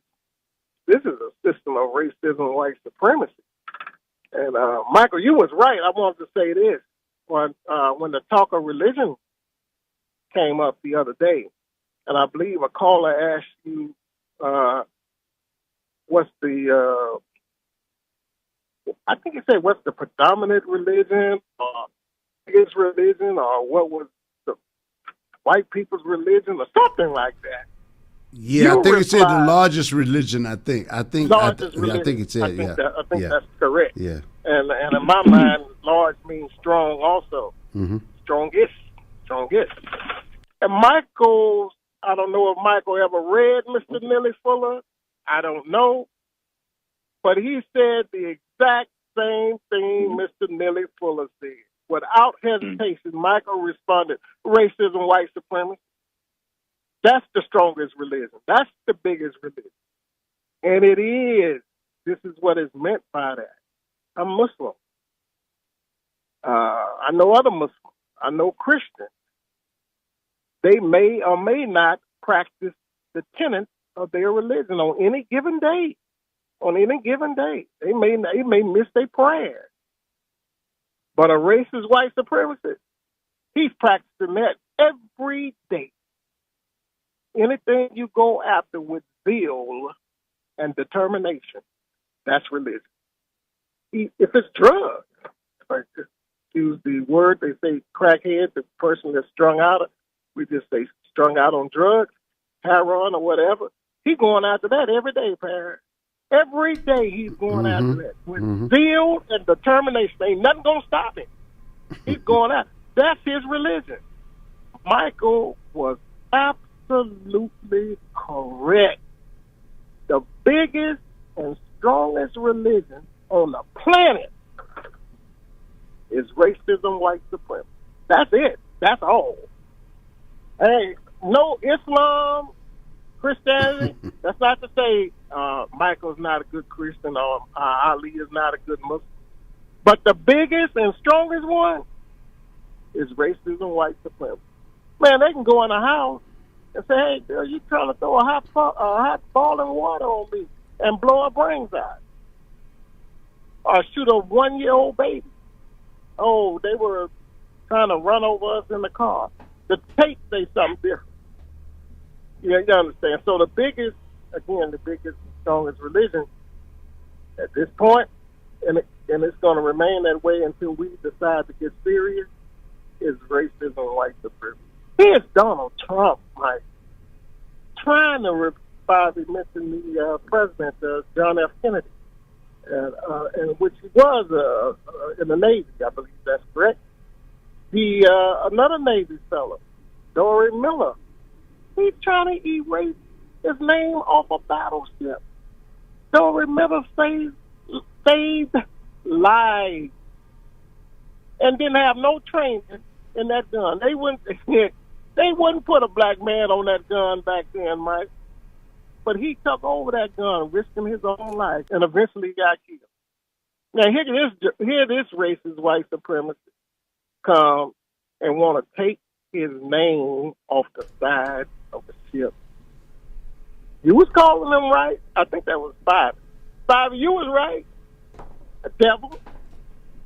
You ain't got to say as he was depicted a snake. Yeah, straight up devil. That's exactly what he is. But that's all I got for today. Let y'all say something else. Well, what can I say? It is what it is. I was watching the news this morning, and I saw the president have to, I guess you could say, be nice to the black pilot. I can't remember his name right now. I'm having memory issues as I get older. You said the black pilot. Okay, I know. When they went around the moon and all that stuff. What's his name? I know Elijah will come up with it. Ain't that right, Elijah? I'll search for you. I can do that. But I sure can't recall it. I cannot recall it, bro. We'll see. Yeah. Yeah, we get, but we understand the concept. Yeah. Well, they honored those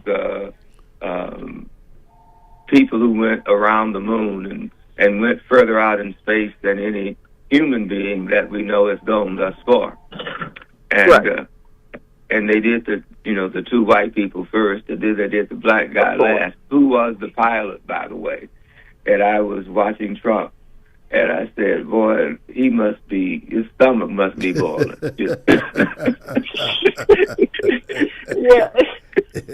Yeah, this is true. I believe I've seen that.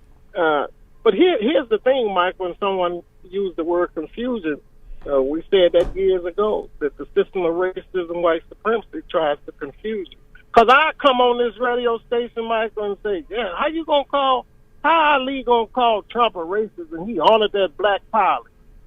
Well, he just fired 15 more for no apparent reason from the government.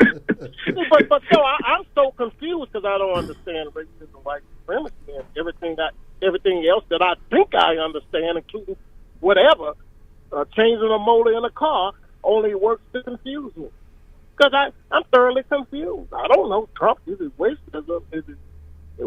He just honored one black pilot, but he fired 200 people, 300 black women from federal jobs for no apparent reason, and a librarian, and it's a very apparent reason. They're black. Yeah. I know it. But that's for the person who's that's for the person who's confused. We don't understand. We just flat out let me tell you something. Understand. Let me tell you something I don't understand. I know y'all, Paris, you may not have been here, but when Tony Busby was very active in local politics, he was, I guess you would say, semi-financing some people's campaigns. Well, Tony just spent $15 million on a River Oaks mansion that he is going to tear down. And what he wanted out of there was some stuff that was worth $5 million that he is going to, I guess, put into a house that he's building. Can you imagine buying something for $15 million in order to get $5 million worth of stuff? Couldn't he just go out and bought his own $5 million and save $10 million? I don't know how these people think, man. Well, you there's one thing you can rely on. It's a profit at the end of it. Most definitely. Yeah. It's a profit at the end of it. They don't buy it intentionally for a losing proposition overall in the long run. In the long run, they may, it may appear to be that way, but there's something else, some land, or you know what, or some person attached to the deal who can make him 180 million. So that's it. I mean, relationships are for sale too, or they can be. So people are attached to other things, other deals. It's like here's a good example. Take freedom of speech. Take the First Amendment. All of that's for sale. All of that's for sale. If I don't want you to own that radio station, that television station, and you're doing editorials against me, you're talking about what I don't like. First, I start off by asking you, will you sell it to me? And you say no, and I come back and I advertise with you. Now I'm doing business with you. Will you sell it to me? You say no. So then I go to the owner, and the owner says, oh, yeah, we can do that for you. If you give me a license to 2 more stations, you get the license to 2 more stations and go back and make that other station into a pool hall if that's what you want to do with it. All right? So there's always something. There's always a benefit. Always a benefit. You buy one thing, the benefit he gets from CNN is, I mean, if his guy, Ellison, owns CNN, Trump doesn't want the radio station. He wants the listeners that CNN has had that he feels like he can recruit to become a part of his overall mission, So, I mean, that's what he wants. So, when a guy like Busby buys something, maybe he can convert the land into something, but the land might not be. Sometimes they have us looking away at other things while the real thing is going on out of sight, behind the curtain, Right. Yes. Yeah. Well, maybe I should have gone to law school if they have that kind of money. Yeah. But see, you still wouldn't have been doing what they are doing. They being racist white supremacists, because you speaking to Michael, but I'm talking to all of us. Sure. You can't be a racist. You sure can't be a white one. That's evident. And those who say, well, why he can't be you can't be a white one. That's evident and clear. And some of those who wonder why he can't be a racist, because racist is from a power construct. It is. Stop me. He can probably stop me from getting a new car, getting a promotion on the job. But a racist, he can wipe out whole third ward and change the demographic overnight. Simultaneously doing that in Compton, doing that in South Central, doing that in what's that popular part of New York, Harlem. Michael can't do that, and Michael don't know no black person on the planet that can do that. That's right. That's what we call racism, white supremacy. That Neely Fuller and Ali has spoken about this time after time. If you go back and look at that construct, it makes sense. First of all, it should make sense off the top of his head. You got to have power in order to be able to execute an effective doctrine. And if it's a white power structure, you can't both be against. You can't effectively operate a system that competes with it if you are not if you're in that system already, you're relying on it. It's built so that you can't take it down because you need the levels of power that they've got to enforce their system. You cannot be. This is why I understand that how some people think, well, I can be black and I can dislike this. No, this is more than disliking people.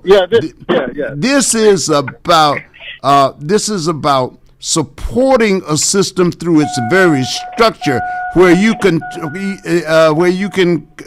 control data processing or give leaders accurate information about how to carry out the orders that you want. Well, when you get to that level of operating a racist system, you're talking about your institution with your leaders. You're talking about judges. You're talking about the military, and you're talking about the communication aspects of it.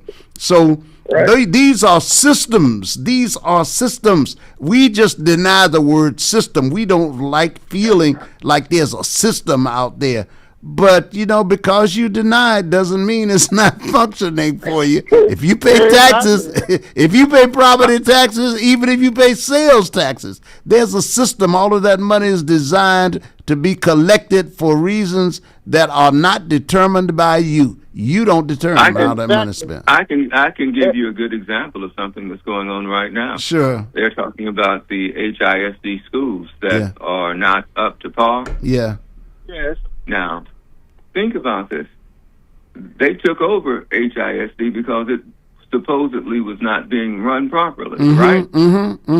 And they brought in Big Mike Miles, and he's been running it, for quite a while. Yeah. But we have these schools that aren't up to par. They've shut down schools, run off principals, and stuff still ain't up to par. Yes. But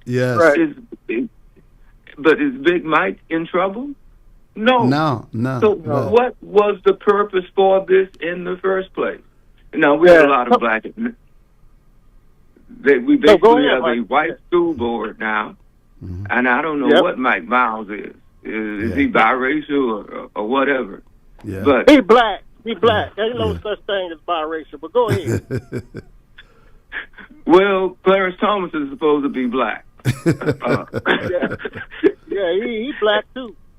But here's what. Go ahead. No, please. I'm going to say this, and then I'm going to turn it over to you. I just want to point out that system is not just a word that just comes to mind because it sounds provocative.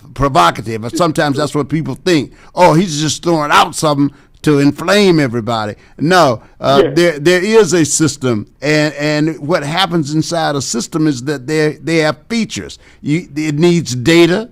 They control raw facts and figures about the business and its environment. So they've got facts on racism. They know where you live. They got demographics. They go by fancy names. They got psychographics. They know your buying habits. They know your spending habits. They've got hardware, physical devices. Look in your phone. Just look to your hand. That's how they keep up with you. They got computers, servers. It's not an accident when they don't want information or when they do something they don't want information out about it. They shut down communications in these countries. Software programs and databases that are used to process and analyze the data that they get from you. How are you likely to respond? They run tests to find out, just like they did with the Tuskegee Institute. Somebody was talking about the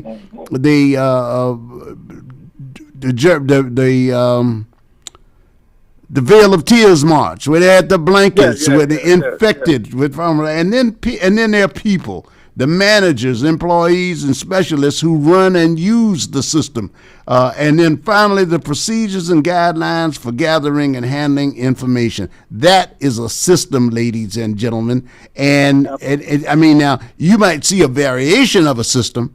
But in a country in its totality, it has a system that it chooses. The same as they choose capitalism, the same as they choose a financial system, they also choose social systems. That's what it's about.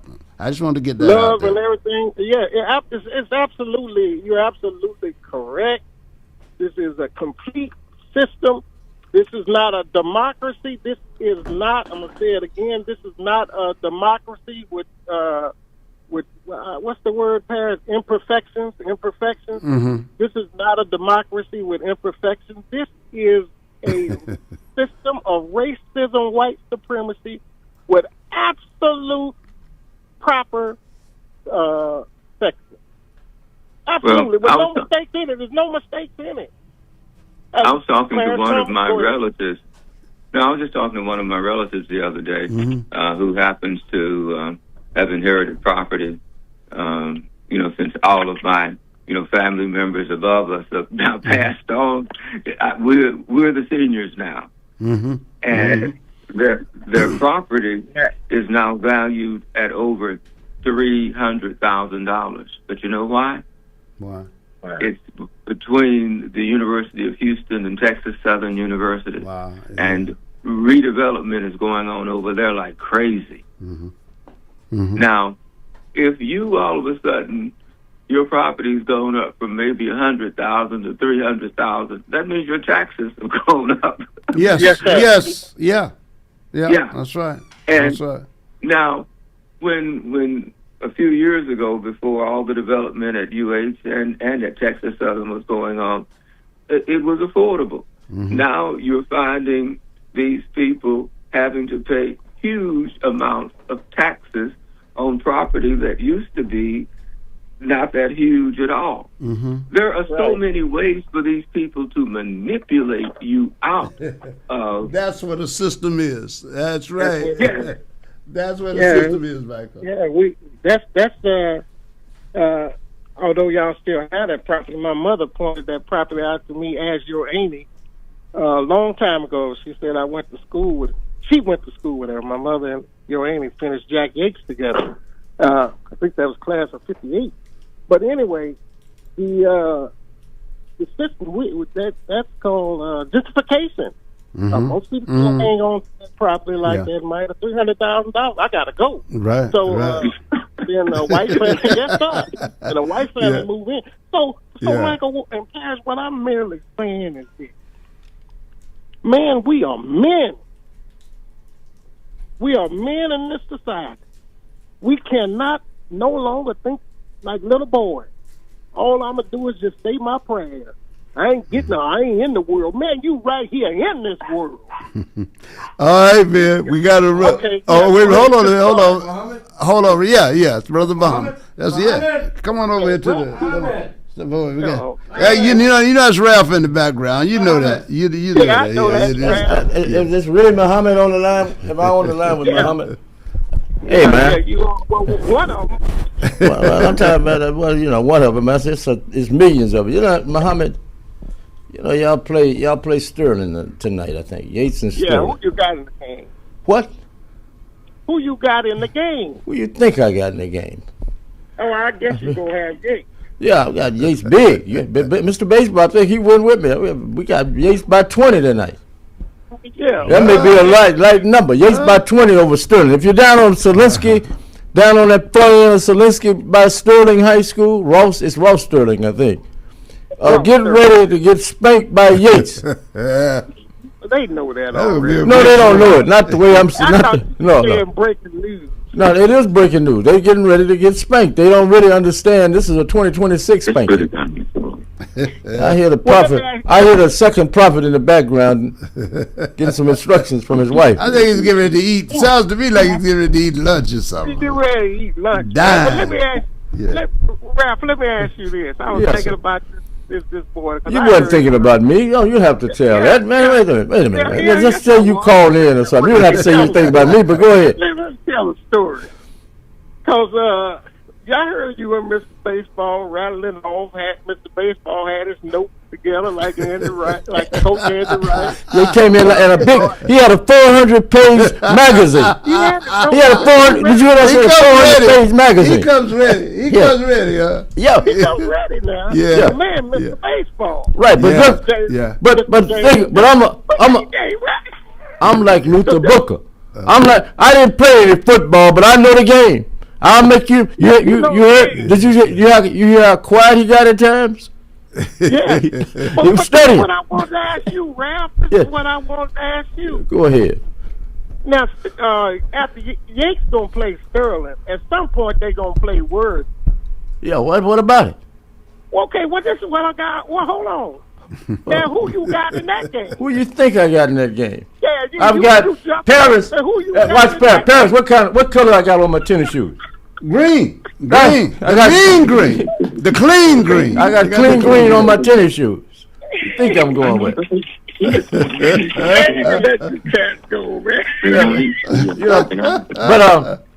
it's good to talk to you. Yeah. You know, you nation brothers. And it's good to see you nation brothers mixing with these Baptist preachers like Michael Harris and all these kind of guys.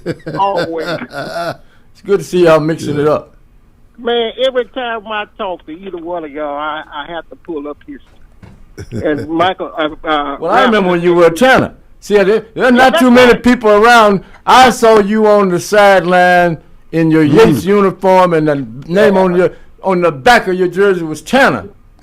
My name was Nelson Tanner III. Right, and you. All right. Oh, you was a bad man now, Prophet. Yeah. Let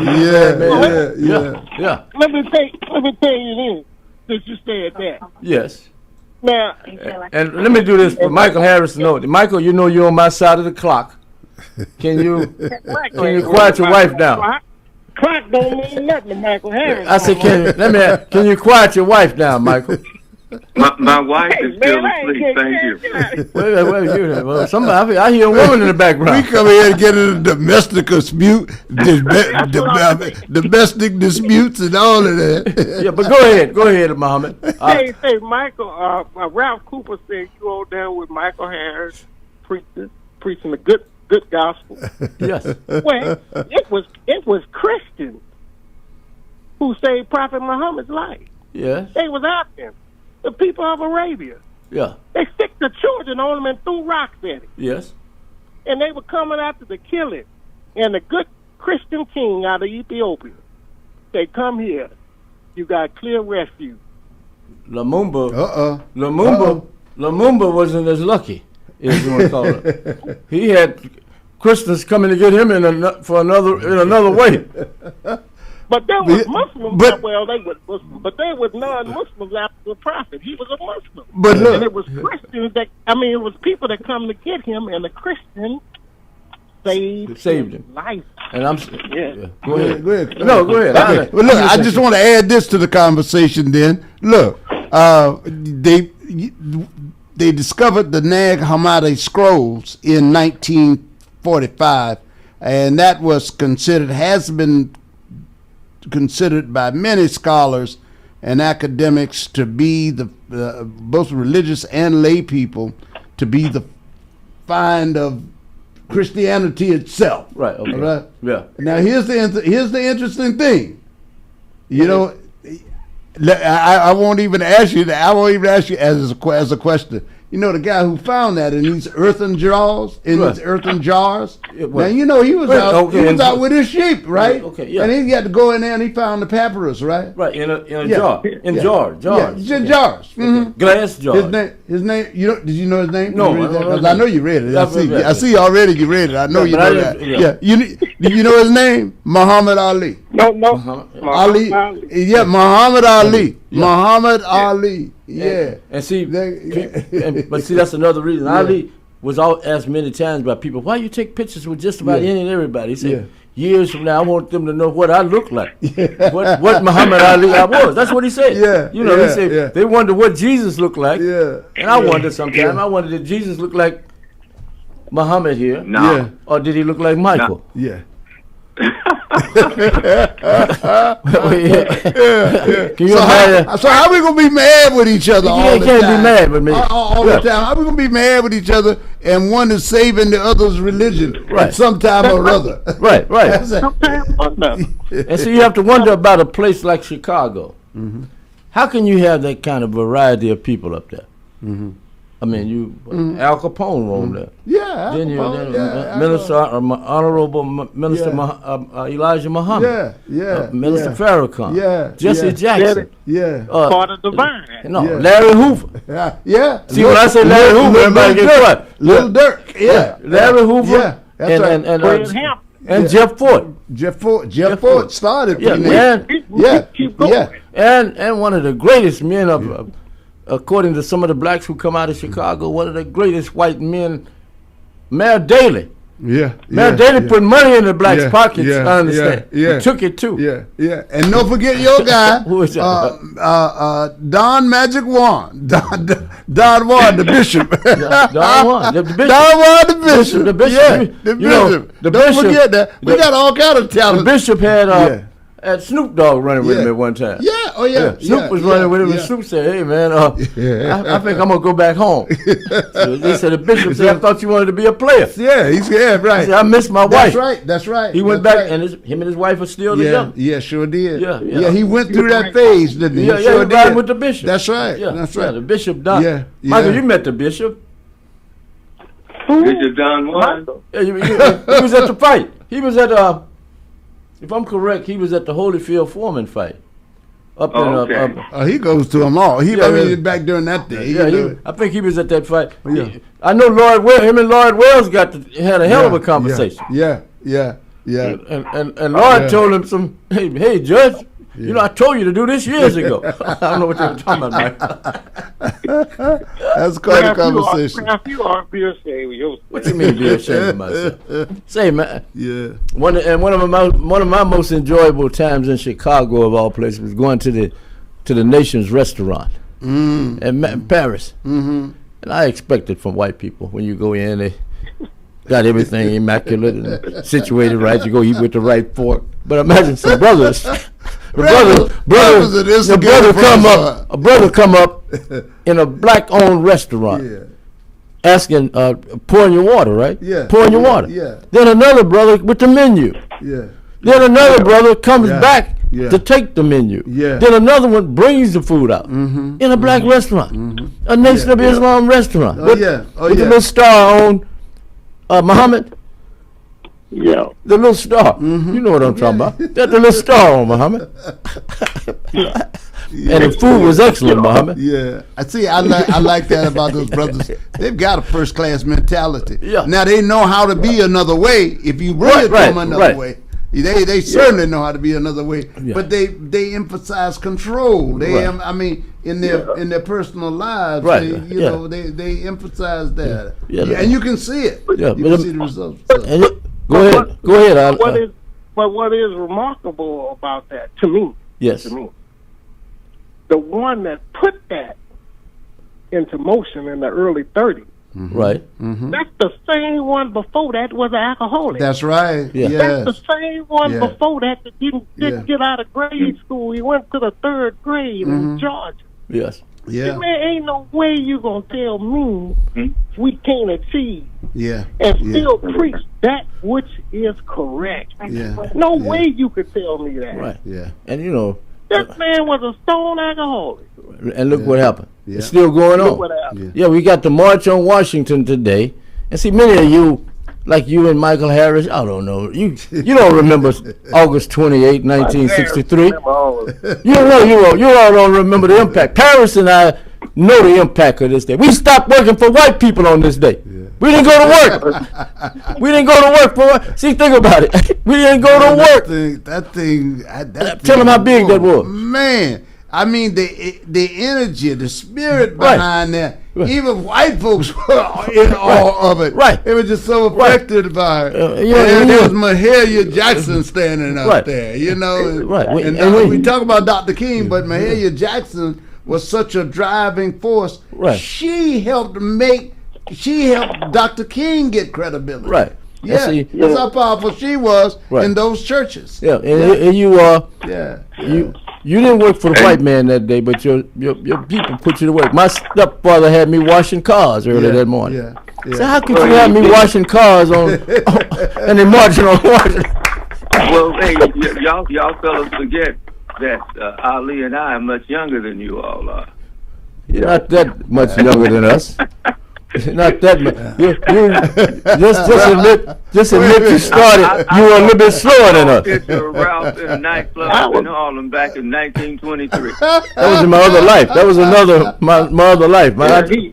He been reincarnated. I believe in that. Show Michael that picture, and Michael show him that picture. He'll believe it too, right, Michael? I believe it. Yeah. Look at that picture, and you would swear that was me. And guess what? The strangest thing about it is I know it's me. I was just wondering why I was around a bunch of hardheads. And I had a hat on my head. Yeah, you know some things. You know there are things that you know. Yeah, but you fellas, give me a score in the Sterling game, Muhammad. Michael Harris, North Shore play this weekend also. They play Lancaster. Oh, really? Yeah. Give me some scores. Michael, give me a score of the Lancaster North Shore game. Give me your prediction. What year did you graduate high school, Alessandra? I graduated.